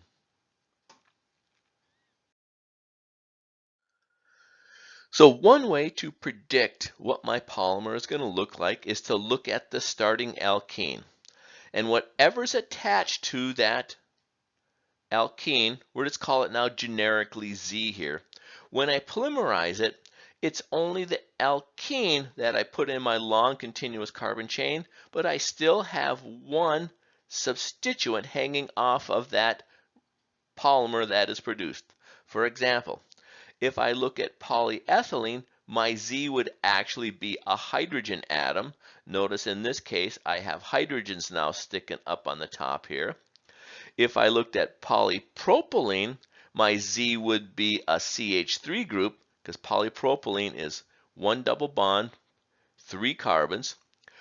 Polyvinyl chloride, when it polymerizes, my Z group would be a chlorine atom. So I take an alkene, I undergo a polymerization addition reaction. I can predict what my polymer is going to look like based on what that Z group is. Let's look at some of these polymers again, and let's look at some common uses for that polymer. If I take polypropylene, here's my 2 carbon group, and I have a CH3 group sticking out of it, that would be my Z group. When I react it in the presence of a catalyst, I form the polymer polypropylene. Again, here's my CH3 group. If I look at the polymer in a long chain, I can see it's just repeating units that repeat over and over again. We use this to make rugs, and we use this typically to make ropes, amongst a lot of other different things. Polypropylene is a very common polymer because my starting monomer is so cheap to make. I can start off with a cheap monomer to make a cheap polymer and make lots of good things out of it. Another common polymer is polyvinyl chloride, or PVC. I start with my vinyl chloride. It is the common name for my 1-chloroethene. I have my Z group here is chlorine. When I polymerize that together, I get repeating units of my molecule, where chlorine is my Z group here. If I look at uses for PVC, a lot of our water pipes and sewage pipes are made out of PVC. Raincoats, vinyl siding, vinyl tiles. Whenever we talk about vinyl, we're typically talking about PVC. So that's another common word to just call polyvinyl chloride polymer. Polytetrafluoroethylene, or often called Teflon by DuPont, is a monomer where I have 4 different Z groups here. All of them happen to be fluorine in this case. When I polymerize this alkene, I form Teflon, or polytetrafluoroethylene. Some of the common uses for that is the fact that these fluorines actually make it very hydrophobic, so it repels water. In fact, that's what the first Minneapolis dome for Vikings football was made out of in 1980s. They had a Teflon roof over the dome outside of Minneapolis. Also, we make non-stick surfaces like frying pans and baking pans that are Teflon coated. Again, because they're hydrophobic, they do not like water, so water and oils and greases all beat up on them. Another type of kitchen wrap used in cooking is actually Saran Wrap. It turns out Saran Wrap is actually made by 2 different alkenes that are mixed together. I have vinyl chloride mixed with 1,1-dichloroethene, so these 2 monomers are different. I'm actually co-polymerizing them. I'm using 2 different monomers, and there's hoping that they combine in some repeating unit. It turns out when you polymerize these 2 monomers, I co-polymerize them to make a copolymer, the properties of Saran Wrap, or my polyhalide here, is actually much different than alkene. These chlorines interact a little bit differently, and it causes my Saran Wrap to be a little bit stickier, and it's actually resistant to microwave oven heating. So if I put Saran Wrap in a microwave oven, it actually does not start to shrivel up. It has a much more robust structure to it. The problem is, under the right conditions, if I put Saran Wrap in the microwave oven, every once in a while I can break off an HCl group on here just due to the energy that's put in there, and I actually liberate hydrochloric acid in my microwave oven. Therefore, people do not recommend using Saran Wrap anymore in the microwave oven. We mentioned the polymerization of isoprene units, which are dienes here. When they polymerize, they actually leave one double bond in the middle here. So when I react on this end, I tend to move the double bond over here, which makes that end react in another addition reaction. This is actually very, very similar to natural rubber, and we make things that are sort of rubbery out of them, like these bouncy balls. If I take 1,3-butadiene and react it together, I form something called polybutadiene, and it's used as the inner layer in golf balls to make them a little bit spongy so you can drive them a long distance. And there are many other uses for these types of polymers. A polymer that we hear about a lot is polystyrene. It actually was first developed by the Dow Chemical Company for insulation, but it soon grew to things for using like styrofoam. In fact, you can only call a material like this styrofoam if it's made by the Dow Chemical Company because they trademarked it. However, that's sort of everybody just calls these styrofoam cups. We have styrofoam packing peanuts. We have jewel boxes here made out for CDs made out of polystyrene. So my monomer starting unit in this case is an alkene, where my Z group here is styrene. When I polymerize them, I just have repeating units of that 2-carbon alkene.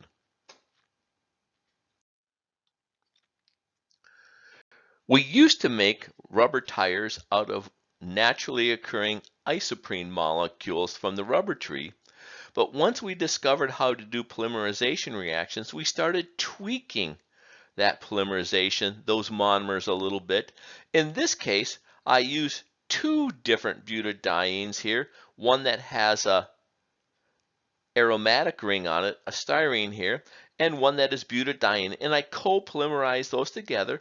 It turns out the physical properties of this polymer are better than just using isoprene or natural rubber, and so most of the tires that we use today are made out of styrene butadiene monomers.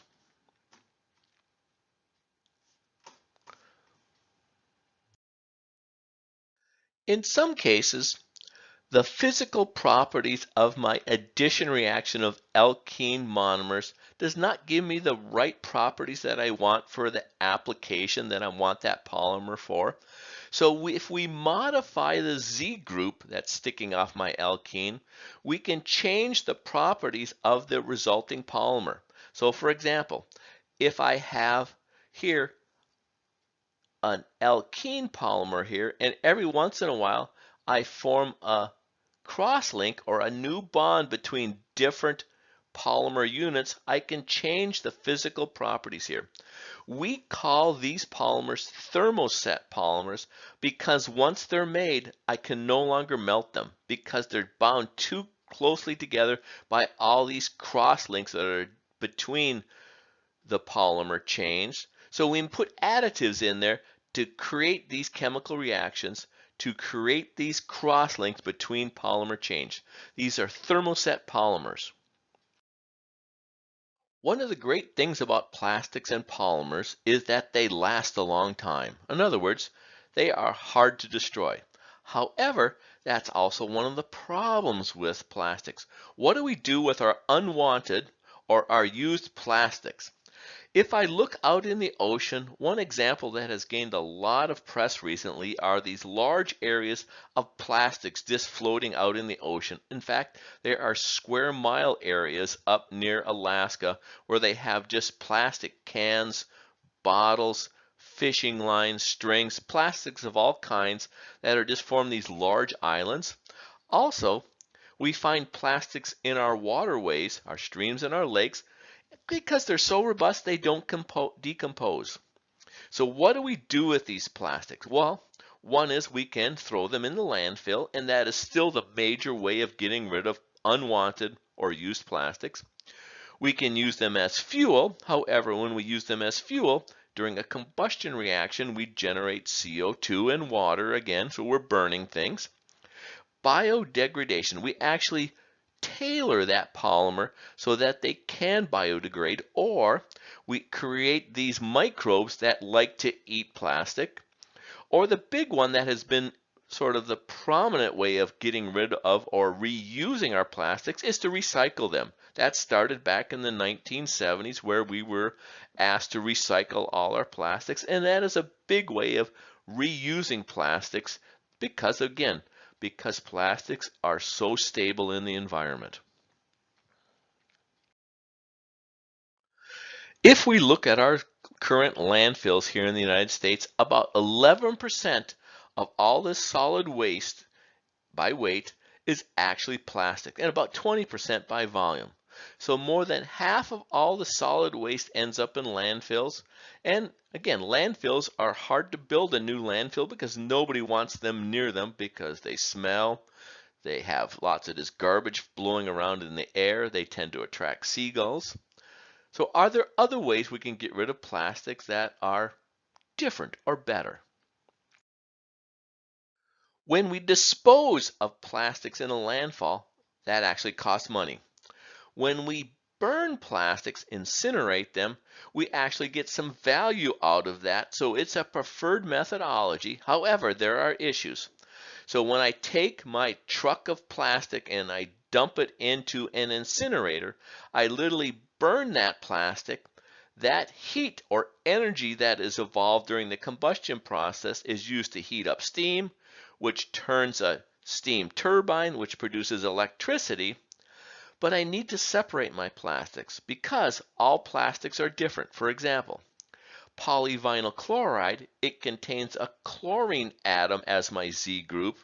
When I burn that, I release hydrochloric acid gas when it is burned, and that again is very corrosive and it's toxic to the environment. So I need to separate out all my plastics, the polyvinyl chlorides from the polyethylenes, from the polystyrenes, just so that I can burn them efficiently and not produce toxic gases. There has been some recent progress in developing degradable plastics. That is a plastic that can be broken up into smaller units and then can be consumed by the microbes on the earth. For example, if I look at this polymer here, it actually has oxygens in its background, and when I actually expose it to high temperatures or water, I can actually break it down into smaller molecules which are able to be degraded by enzymes in life. Let's just look at the time that are typical for a biodegradable plastic. If I look down here at plastic bags typically made out of polyethylene or polyvinyl chloride, it takes 10 to 25 years to start to degrade that bag. If I look down here at glass bottles or plastic bottles here, some of those we consider to be around forever. We don't know how long they'll last in the environment, but forever sounds like a long time. There is also research going on to find microbes, enzymes, that would like to eat polyvinyl chloride, that would like to eat PVC and decompose, break those molecules up into smaller molecules. The medical industry is actually at the forefront of developing biodegradable polymers. That's because they have very specific uses in medical treatments. For example, if you have an internal injury where they have to put in either sutures, staples, clips, maybe some adhesives or a surgical mesh inside of you, you don't want to have the surgeon have to go back inside your body in a week or a month or a year and take that out. Instead, if they use biodegradable polymers, they just naturally disappear with time. That disappearance is due to the fact that there's a lot of water inside your body. There's some enzymes that could be biodegradable and some other factors like heat and some of the different proteins in your body. We've expanded that to include many orthopedic devices like pins, rods, screws, tacks, and ligaments that help your joints in your body and bones. Even the dental industry is now using biodegradable polymers. One example is to fill a void after a tooth extraction. Eventually that filler just disappears with time. And there are some other applications that are gaining traction here in the medical industry, including a lot more here. So biodegradable polymers in the medical industry for sure is an economic reason and a life reason for actually developing new polymers that are biodegradable. And those could someday actually use that technology to make more polymers biodegradable. Recycling of polymers is still a big industry in the United States, but the United States is not the biggest. In some countries, 100% of all your plastics need to be recycled. We're working toward that. So over the long term, recycling might be a good way for actually dealing with waste plastics and polymers. The problem is, again, we have to make sure that we could recycle mixed plastics if we ever want to make it extremely efficient. So when we take a polymer bottle, we typically need to chop it into little pieces or flakes. We need to melt it and then remold it or spin it into fibers. So people are taking recycled plastics now and making it into clothes. They're making it into plastic park benches. The more and more applications that we can make for recycling plastics, the more recycling will be done. If you can make money doing it, people will do it. If you look at any plastic container, they typically have this triangle here with a number on it, and that tells you what type of plastic it is and whether it can be recycled. For example, if I look at the number 1 symbol, that means it's a polyethylene terephthalate, and that's typically soft drink bottles, peanut butter jars, things like that. If I look at the 2, that means it's a high-density polyethylene. 3 is polyvinyl chloride. 4 is low-density polyethylene. 5 is polypropylene. 6 is polystyrene. The reason these ones have specific numbers is because these are the 6 polymers that are made in very large volumes around the world. So we have individual numbers for them. And then we have the number 7 here to just sort of include everything else or mixed polymers here. So we use these codes so we know how to separate them so that we can actually have better recycling or reclaiming of those polymers.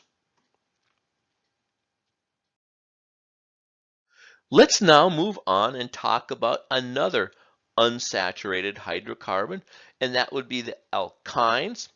Alkynes are molecules that contain a triple bond between 2 carbon atoms.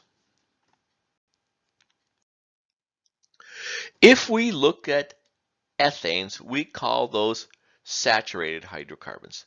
If we look at alkenes, we count those as unsaturated hydrocarbons. And if we look at alkynes, molecules where we have a triple bond, those are also unsaturated hydrocarbons. We can use that system of talking about saturation and unsaturation to tell me how many elements of unsaturation I have in a molecule. So in an alkane with no double bonds in it, that has 0 elements of unsaturation.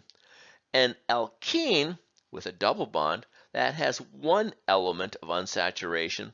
and an ethyne or an alkyne that has two elements of unsaturation in it. So alkynes are often called acetylenes. That's because the simplest alkyne is actually this molecule right here, which systematically we call it ethyne, but historically we call it acetylene. The reactions of alkynes are very similar to the reactions of alkenes. In other words, they undergo addition reactions.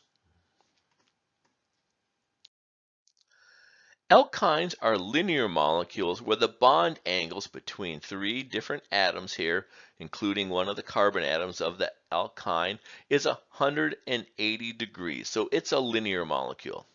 Again, I mentioned that the simplest alkyne, ethene, is actually called acetylene. In fact, that's the fuel we use in an acetylene torch. It turns out when I burn ethene or acetylene, I can burn it at a very high temperature, so it's very useful in melting things.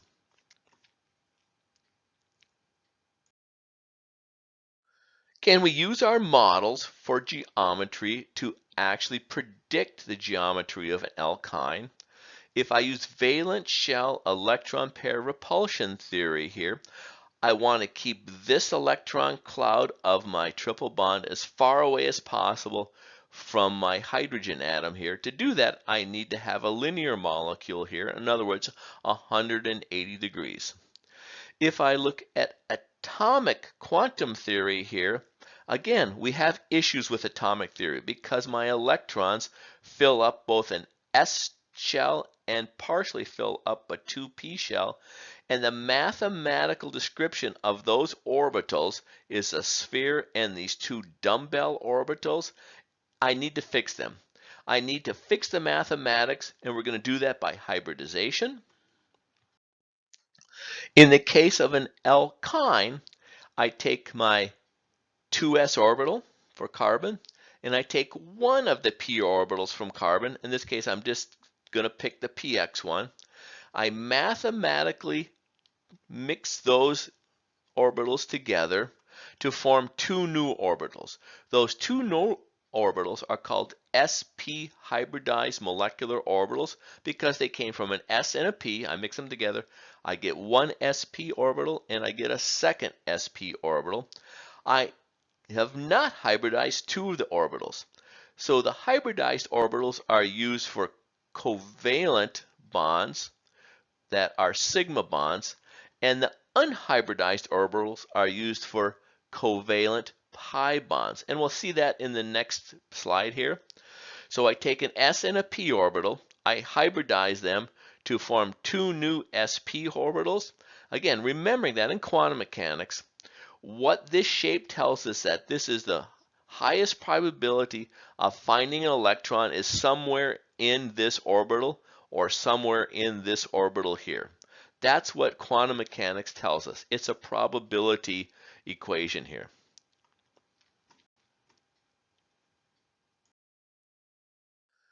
So how do I draw those sigma and the two pi bonds? So pi bonds are formed by the unhybridized p orbitals. So let's look directly at this carbon here. I have one hybridized sp orbital sticking to the left. I have one hybridized sp orbital of that carbon sticking to the right. They interact in a linear fashion. In the case to the left, I overlap and I share two electrons with a hydrogen atom. In this sp orbital, I share two electrons with another carbon's sp orbital. Two electrons here, sharing makes them a bond. We call those a sigma bond. If I look at the unhybridized orbitals, in this case I'm taking the py and the pz orbital here, again, just a mathematical description where the highest probability of finding an electron in this orbital is somewhere in this dumbbell shape or somewhere in this dumbbell shape. When I have overlap with the unhybridized p orbitals of another carbon, I form a bond. And so this whole green region here is one double bond. This whole blue region here is the other double bond. These two bonds are called pi bonds, and those are the reactive electrons in a triple bond. The sigma electrons in my overlapping sp orbitals, they're buried way down in here. Those are the bonds that are non-reactive. Let's now summarize the hybridization of my atomic orbitals to form hybridized molecular orbitals.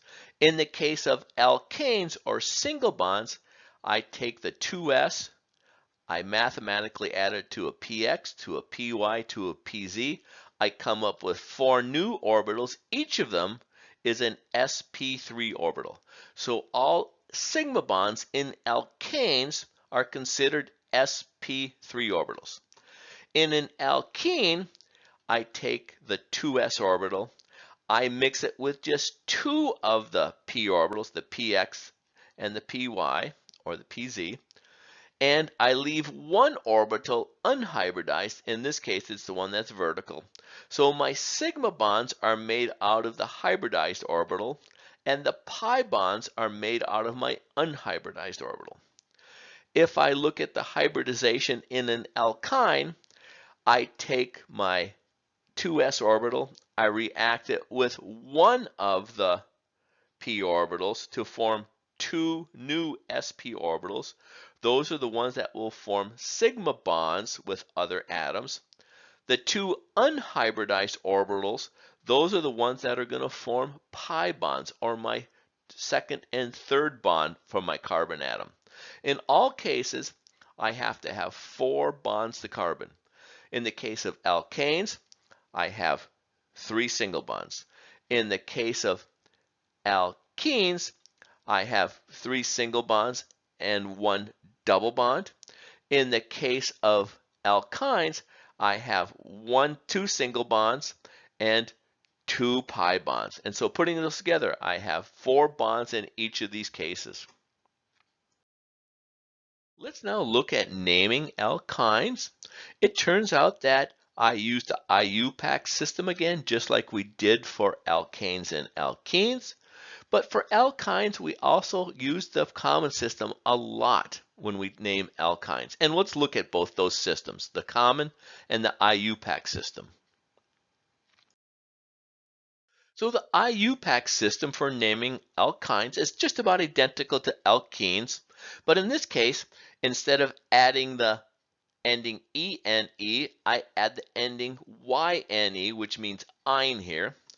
So in this first molecule here, I find the longest continuous carbon chain that contains my triple bond. So 1, 2, 3, 4. That's 4 carbons. Butane, remove the ane, replace it with yne. In this case, I want to give my carbons in the triple bond the lowest possible number, so I'm going to name this 1, 2 over here. So this is going to be a 1-butene, and then I need to name my substituents as they occur on the parent chain here. So 1, 2, 3, 4. At carbon 3, I have a methyl group. So together, I'm going to call this 3-methyl-1-butene. If I look at this second molecule over here, I notice that I have a triple bond. I have no other functional group in here, so I want to include these 2 carbons of my triple bond in the backbone of my parent compound. So I'm going to count carbons again. 1, 2, 3. So this is going to be a 3-heptene because I contain 7 carbons total in my longest continuous carbon chain. That includes my functional group, the triple bond. And then I just name the substituents. Here I have a methyl group and a second methyl group at carbon 6. So 6,6-dimethyl 3-heptene. In this molecule, I have 2 functional groups here, and both of them are triple bonds, so this is a diene here. So in this case, I want to give them the lowest numbers to my alkynes, and I need to keep both of them in my longest continuous carbon chain. So 1, 2, 3, 4, 5, 6. This is a 1,6-heptadiene. Notice again, we've kept the A here when we have the diene here. It just makes it sound better. Okay. Also, we have common names, and most of those are for small alkynes. For example, The most common alkyne is acetylene. It's just a two-carbon system. In this case, I have a two-carbon system with a methyl group attached to it. So in the common nomenclature system, I name this as acetylene, and then I just list what's attached to my acetylene. So this is a methyl acetylene. This one here, here's my acetylene group again, and I have a methyl group on each of my carbons. We call this dimethyl acetylene. Again, these are just common names. If you go out into the industry where they're using alkynes, they would better know these alkynes by their common name than by their Iupac name. Let's now do a couple practice exercises. In this first one, we need to provide the Iupac name for the following molecule. So I first look at this molecule and I see my only functional group here is a triple bond, so I know it's going to be named an alkyne.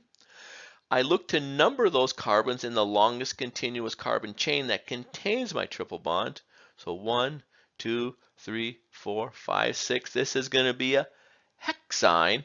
And I'm going to name this carbon 1 here. So this is going to be a 1-hexyne. At carbon number 1, 2, 3, 4, and 5, I'm going to have a methyl group. So this is going to be 4,5-dimethyl hexyne. Again, remembering all my punctuation here. Dashes between any numbers and letters, commas between numbers. Let's do the opposite here. Let's draw the structural formula. We're going to draw out the line angle drawing for the following molecule. If I look at the molecule, the first thing I do is I want to recognize the functional group here. It's an alkyne, and that alkyne, the longest continuous carbon chain, is 7 carbons, and the alkyne starts at carbon number 1, and I have 2 substituents on that 7-carbon chain. So when I do the drawing, I first draw out my longest continuous carbon chain, 1, 2, 3, 4, 5, 6, 7. Hepta, that's my longest continuous carbon chain. I put a triple bond at carbon number 1, and then I add 2 methyl groups at carbon number 3. Again, recognizing that this is carbon 1, this is carbon 2, this is carbon 3.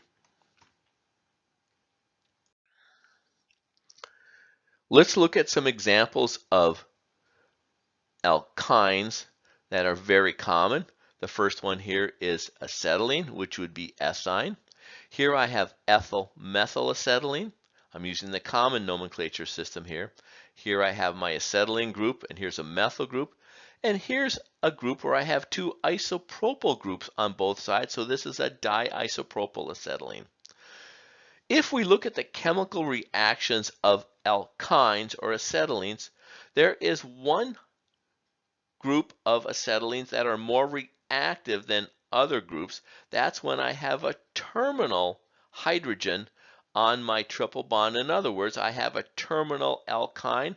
So if I look at these triple bond here, I have one hydrogen here, which is actually terminal. It's at the end of a chain. So with this molecule here, it has 2 terminal hydrogens, and this one has 1 terminal hydrogen. In this case, I have no acetylenic hydrogen, so we call those acetyletic hydrogens or terminal hydrogens. And that tells us that this molecule here has different chemical reactions than this molecule here, because that hydrogen has special properties when we talk about alkynes and chemical reactions. Let's look at some of the different isomers of alkynes. It turns out that we do not have stereoisomers like cis and trans with a triple bond like we did for double bonds. That's because there's 180-degree geometry for alkynes, so I can't have things up or below the triple bond. But we still can have constitutional isomers that are either skeletal isomers or positional isomers. For example, if I look at 1-pentyne, I have 1, 2, 3, 4, 5 carbons. And if I counted the hydrogens, I would have 8 hydrogens here. There is a isomer, a constitutional isomer, which has 1, 2, 3, 4, 5 carbons and 8 hydrogens. Let's see, 1, 2, 3, 4, 5, 6, 7, 8 hydrogens on this molecule. It's a 3-methyl 1-butene. These would be skeletal isomers. If I look at positional isomers, if I look at 1 hexene versus 3 hexene, same molecular formula, C6H10, it's just that the position of the triple bond is different in here. In this case, I have an acetylenic hydrogen, so I have a hydrogen sticking out here, which is very reactive. In this case, I do not have that acetyletic or terminal hydrogen, and it has different chemical reaction properties than the 1 hexene. Let's now look at some properties of alkynes and also look at some of the common chemical reactions that occur. Let's look at the physical properties of melting point, boiling point, and density for alkynes. If I look at alkynes that have a terminal hydrogen or an acetylenic hydrogen and just start adding carbons to them, you can see that the melting points here tend to go up for a while, but then they go down, then they go up, then they go down. That's because melting point has more involved than just the amount of London dispersion forces. So if I add carbons, the melting point changes, and it doesn't seem to be any trend to that melting point trend. That's because I have crystal stacking forces when I go from a liquid to a solid, or from a solid to a liquid. That's different energies. If I look at boiling point, however, there tends to be a very dramatic trend here. For the small alkynes, I have a boiling point of -84. That tells me that this material, acetylene, is actually a gas at room temperature.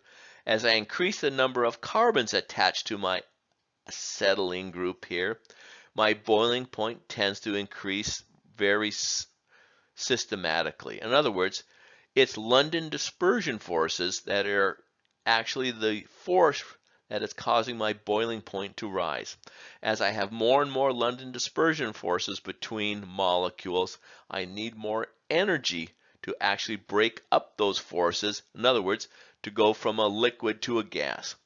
If I look at the density, the big thing to notice here is that alkynes are also less dense than water. So my densities are less than 1 gram per cubic centimeter.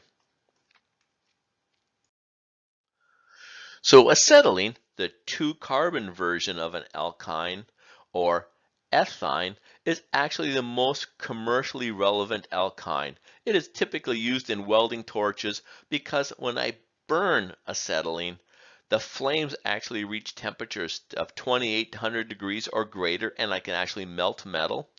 But how do we actually make acetylene? It turns out that the knowledge of making acetylene was known for a long time. If I take carbon in the form of coke, which is just carbon that comes out of the ground like coal, I mix it with limestone, I make something called calcium carbide and CO, carbon monoxide.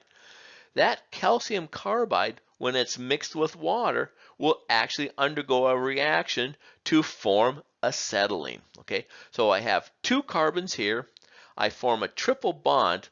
So what people used to do is that they used to take calcium carbide pellets, put them in this tray down here in this lamp, and then drip water onto that calcium carbide.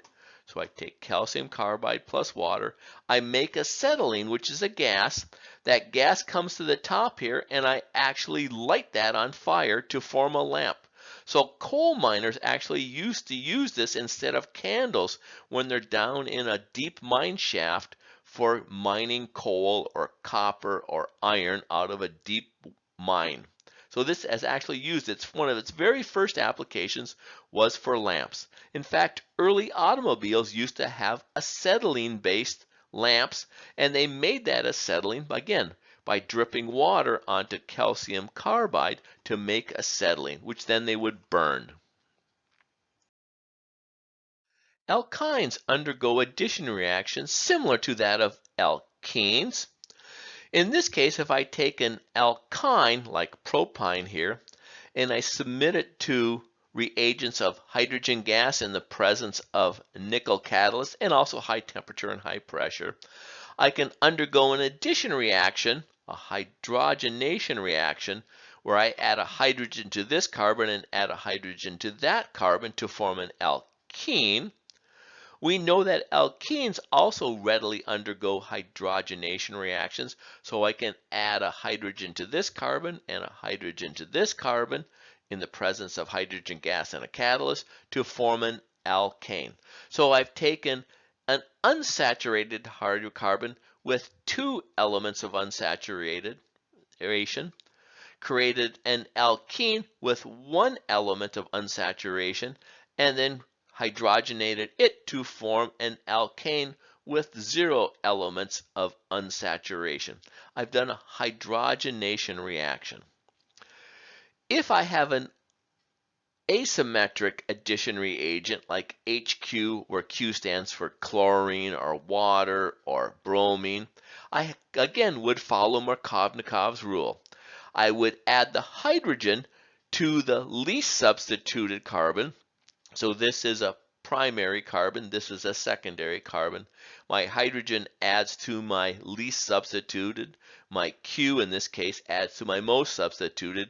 I form an alkene. This alkene is also very reactive, and I follow Markovnikov's rule to add another equivalent of my HQ. In this case, I still have a primary carbon here. Now depending on what Q is, I'm going to have a secondary carbon here. So my hydrogen adds to the primary carbon, my Q adds to the secondary carbon. In this case, if Q were a halogen, I would have formed a geminal dihalide in this case. Alkynes also undergo polymerization reactions. In this case, I've shown one that is a cationic catalyzed reaction. I have my triple bond. My pi bonds are attracted to my positive charge of my catalyst.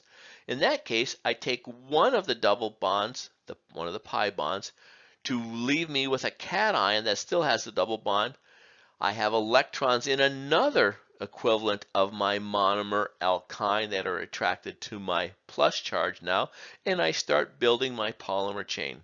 The result is the fact that a polymer that contains alternating single and double bonds here. It turns out that I can draw this as a delocalized acetylene, not knowing which bond has the single bond, which bond has the double bond, because they're all right next to each other. If I do that delocalization drawing of the alkene, you can see that my electrons here have free flow between the carbons here, and in fact, polyacetylenes actually conduct electricity. So I've created a conductive polymer now out of you starting with an acetylene and polymerizing it. The last subject in our talk about unsaturated hydrocarbons is a special class of compounds called aromatic compounds or aryl compounds. Benzene is the most common aromatic compound. It consists of 6 carbon atoms that are arranged in a ring. Notice here I have alternating single and double bonds as I did with my polyacetylene. So I could draw these actually as delocalized electrons as we've drawn here. So each of these bonds right here contains a sigma bond between 2 carbon atoms and a pi bond by overlapping these unhybridized sp2 orbitals to form pi bonds. So in this diagram to the right, my pi bonds, 3 of them here, are actually depicted by this yellow and sort of blue area here of delocalized pi electrons. This delocalization here actually makes this structure of benzene very, very stable. If I look at 2 different drawings for benzene, what I've done is drawn resonance structures, meaning I don't know exactly where the double bonds are and the single bonds are in benzene. So I draw 2 different structures. If I can draw two different structures, that implies resonance structures. Whenever I have resonance structures, that implies stability. Many scientists actually draw benzene with a circle in it, which represents 3 double bonds, meaning that we don't know exactly where those double bonds are. In the nomenclature system for aromatic compounds, we typically name this 6-membered structure as benzene, and then we name the substituent that is attached to that 6-membered ring. For example, if I have a fluorine attached to benzene, we call that fluorobenzene. If I have a chlorine attached to the benzene ring, we call that chlorobenzene. If I have an isopropyl group attached to the benzene ring, we call it isopropylbenzene. If we have an ethyl group attached to the benzene, we call it ethylbenzene. So this is sort of a combination of common names in Iupac, but these have all been adapted by Iupac and is the convention used for naming small compounds that have aromatic rings in them. Some of the derivatives of actually these molecules actually have special names that are approved by Iupac because they're so common. For example, this molecule here, I'd like to call it methylbenzene. However, we call it toluene. That's the Iupac name for this molecule.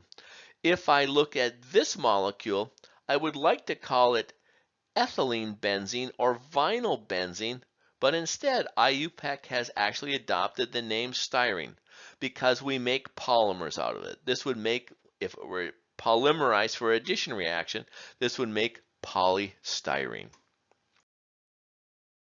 If we look at di-substituted aromatic compounds, for example, I have my benzene background here with 2 methyl groups on it.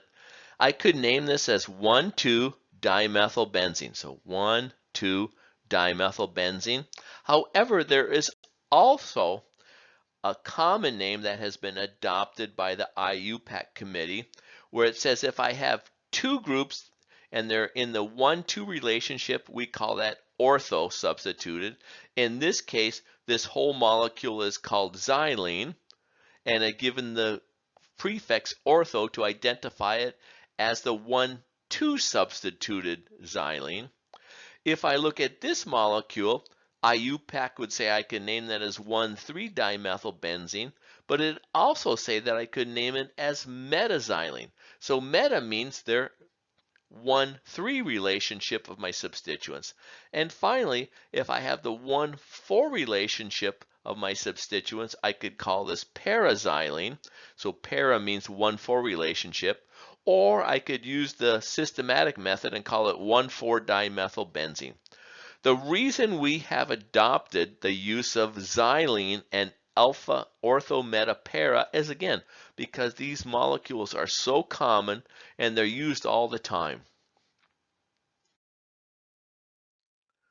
Let's now look at benzene derivatives that have 3 substituents attached to the 6-membered ring. In this case, we can no longer use the ortho-meta or para system. We're going to use what we call strictly the Iupac system. So we look for our longest continuous carbon chain of the highest priority functional group. It happens to be a benzene ring here. So our parent name is going to be benzene. And then I just need to look at all my substituents that are attached to that ring. It happens to be 3 bromine atoms in this case. And I want to give those bromines the lowest possible number. So I count 1, 2, 3, 4. So 1, 2, 4 tribromobenzene. If I had started with this carbon, I would have gotten 1, 2, 3, 4, 5. 1, 2, 5 tribromobenzene. If I had started from this carbon, I'd get 1, 2, 3, 4. So 1, 3, 4 tribromobenzene. So that's why I know I should have started with this carbon right here in my numbering system. I get the lowest numbers for each of the substituents here. In this molecule, I look at the highest priority functional group. It contains 6 carbon. It's an aromatic ring right here. I now need to form and decide how to number this. So I can go 1, 2, 3, 4, 5. I get 1, 3, 5. If I'd started here, I would have gotten 1, 2, 3, 4, 5. I'd gotten 1, 3, 5. If I'd started here, I'd get 1, 2, 3, 4, 5, 1, 3, 5. I'd have identical numbers. So in this case, I revert back to my alphabet, and I want to give this carbon the lowest number because B comes before C in this case. So 1 bromo, 2, 3, 4, 5, 3,5-dichlorobenzene. Let's do a practice exercise where I provide the Iupac name for the following compounds. Again, I have an aromatic ring, so this is going to be a benzene. It's going to be a chloro and an ethylbenzene. C comes before E, so I'm going to name this one a 1-chloro, 3-ethylbenzene. If I look at this molecule, again, I look at my numbering system, I'm going to have a 1, 3, 5, a 1, 3, 5, or a 1, 3, 5, no matter where I start. So I'm going to start up here at the top because Br becomes before C, becomes before E. So this is going to be a 1-bromo, 3-chloro, 5-ethyl benzene molecule. Let's look at some of the physical properties of benzene derivatives. Like other hydrocarbons, they are insoluble in water or immiscible. They're considered nonpolar molecules, so they would be soluble in nonpolar solvents like hexane. They're less dense than water, so they have a density of less than 1. And they burn. I can use them in chemical reactions to burn them. However, because I have that aromatic system in there, which is highly stable, they tend to burn sooty because I have a smaller ratio of carbons to hydrogens. What are the sources of benzene? Actually, the primary source for benzene derivatives is actually petroleum products that I actually pump out of the ground. So gasoline contains significant amounts of benzene. How about chemical reactions? How can I make benzene molecule just in the laboratory, if you will? So if I take a 1, 2, 3, 4, 5, 6, 7 carbon system here, and under the right catalyst and high temperature, I can actually make this methylbenzene or toluene molecule. So I synthesized an aromatic system. Notice when I do that synthesis, I lose hydrogen. So I lose hydrogen gas in the synthetic process. Unlike alkenes, aromatic hydrocarbons really don't undergo addition reactions very readily because of that delocalized bonding system or resonance, making it very stable.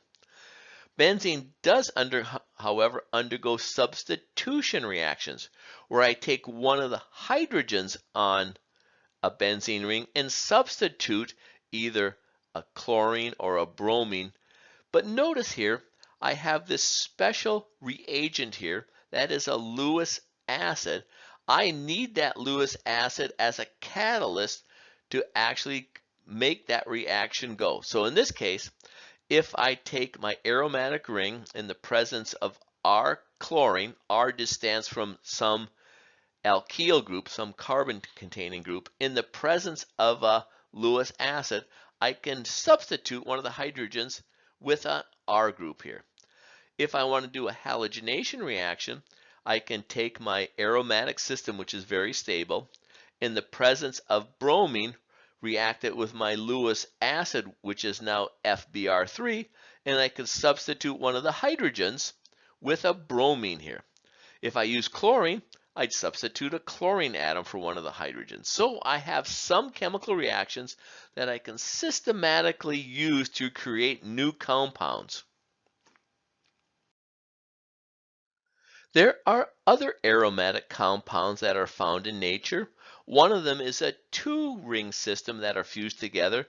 We call this naphthalene. You might have heard of it. That's the active ingredient that makes mothballs smell so bad.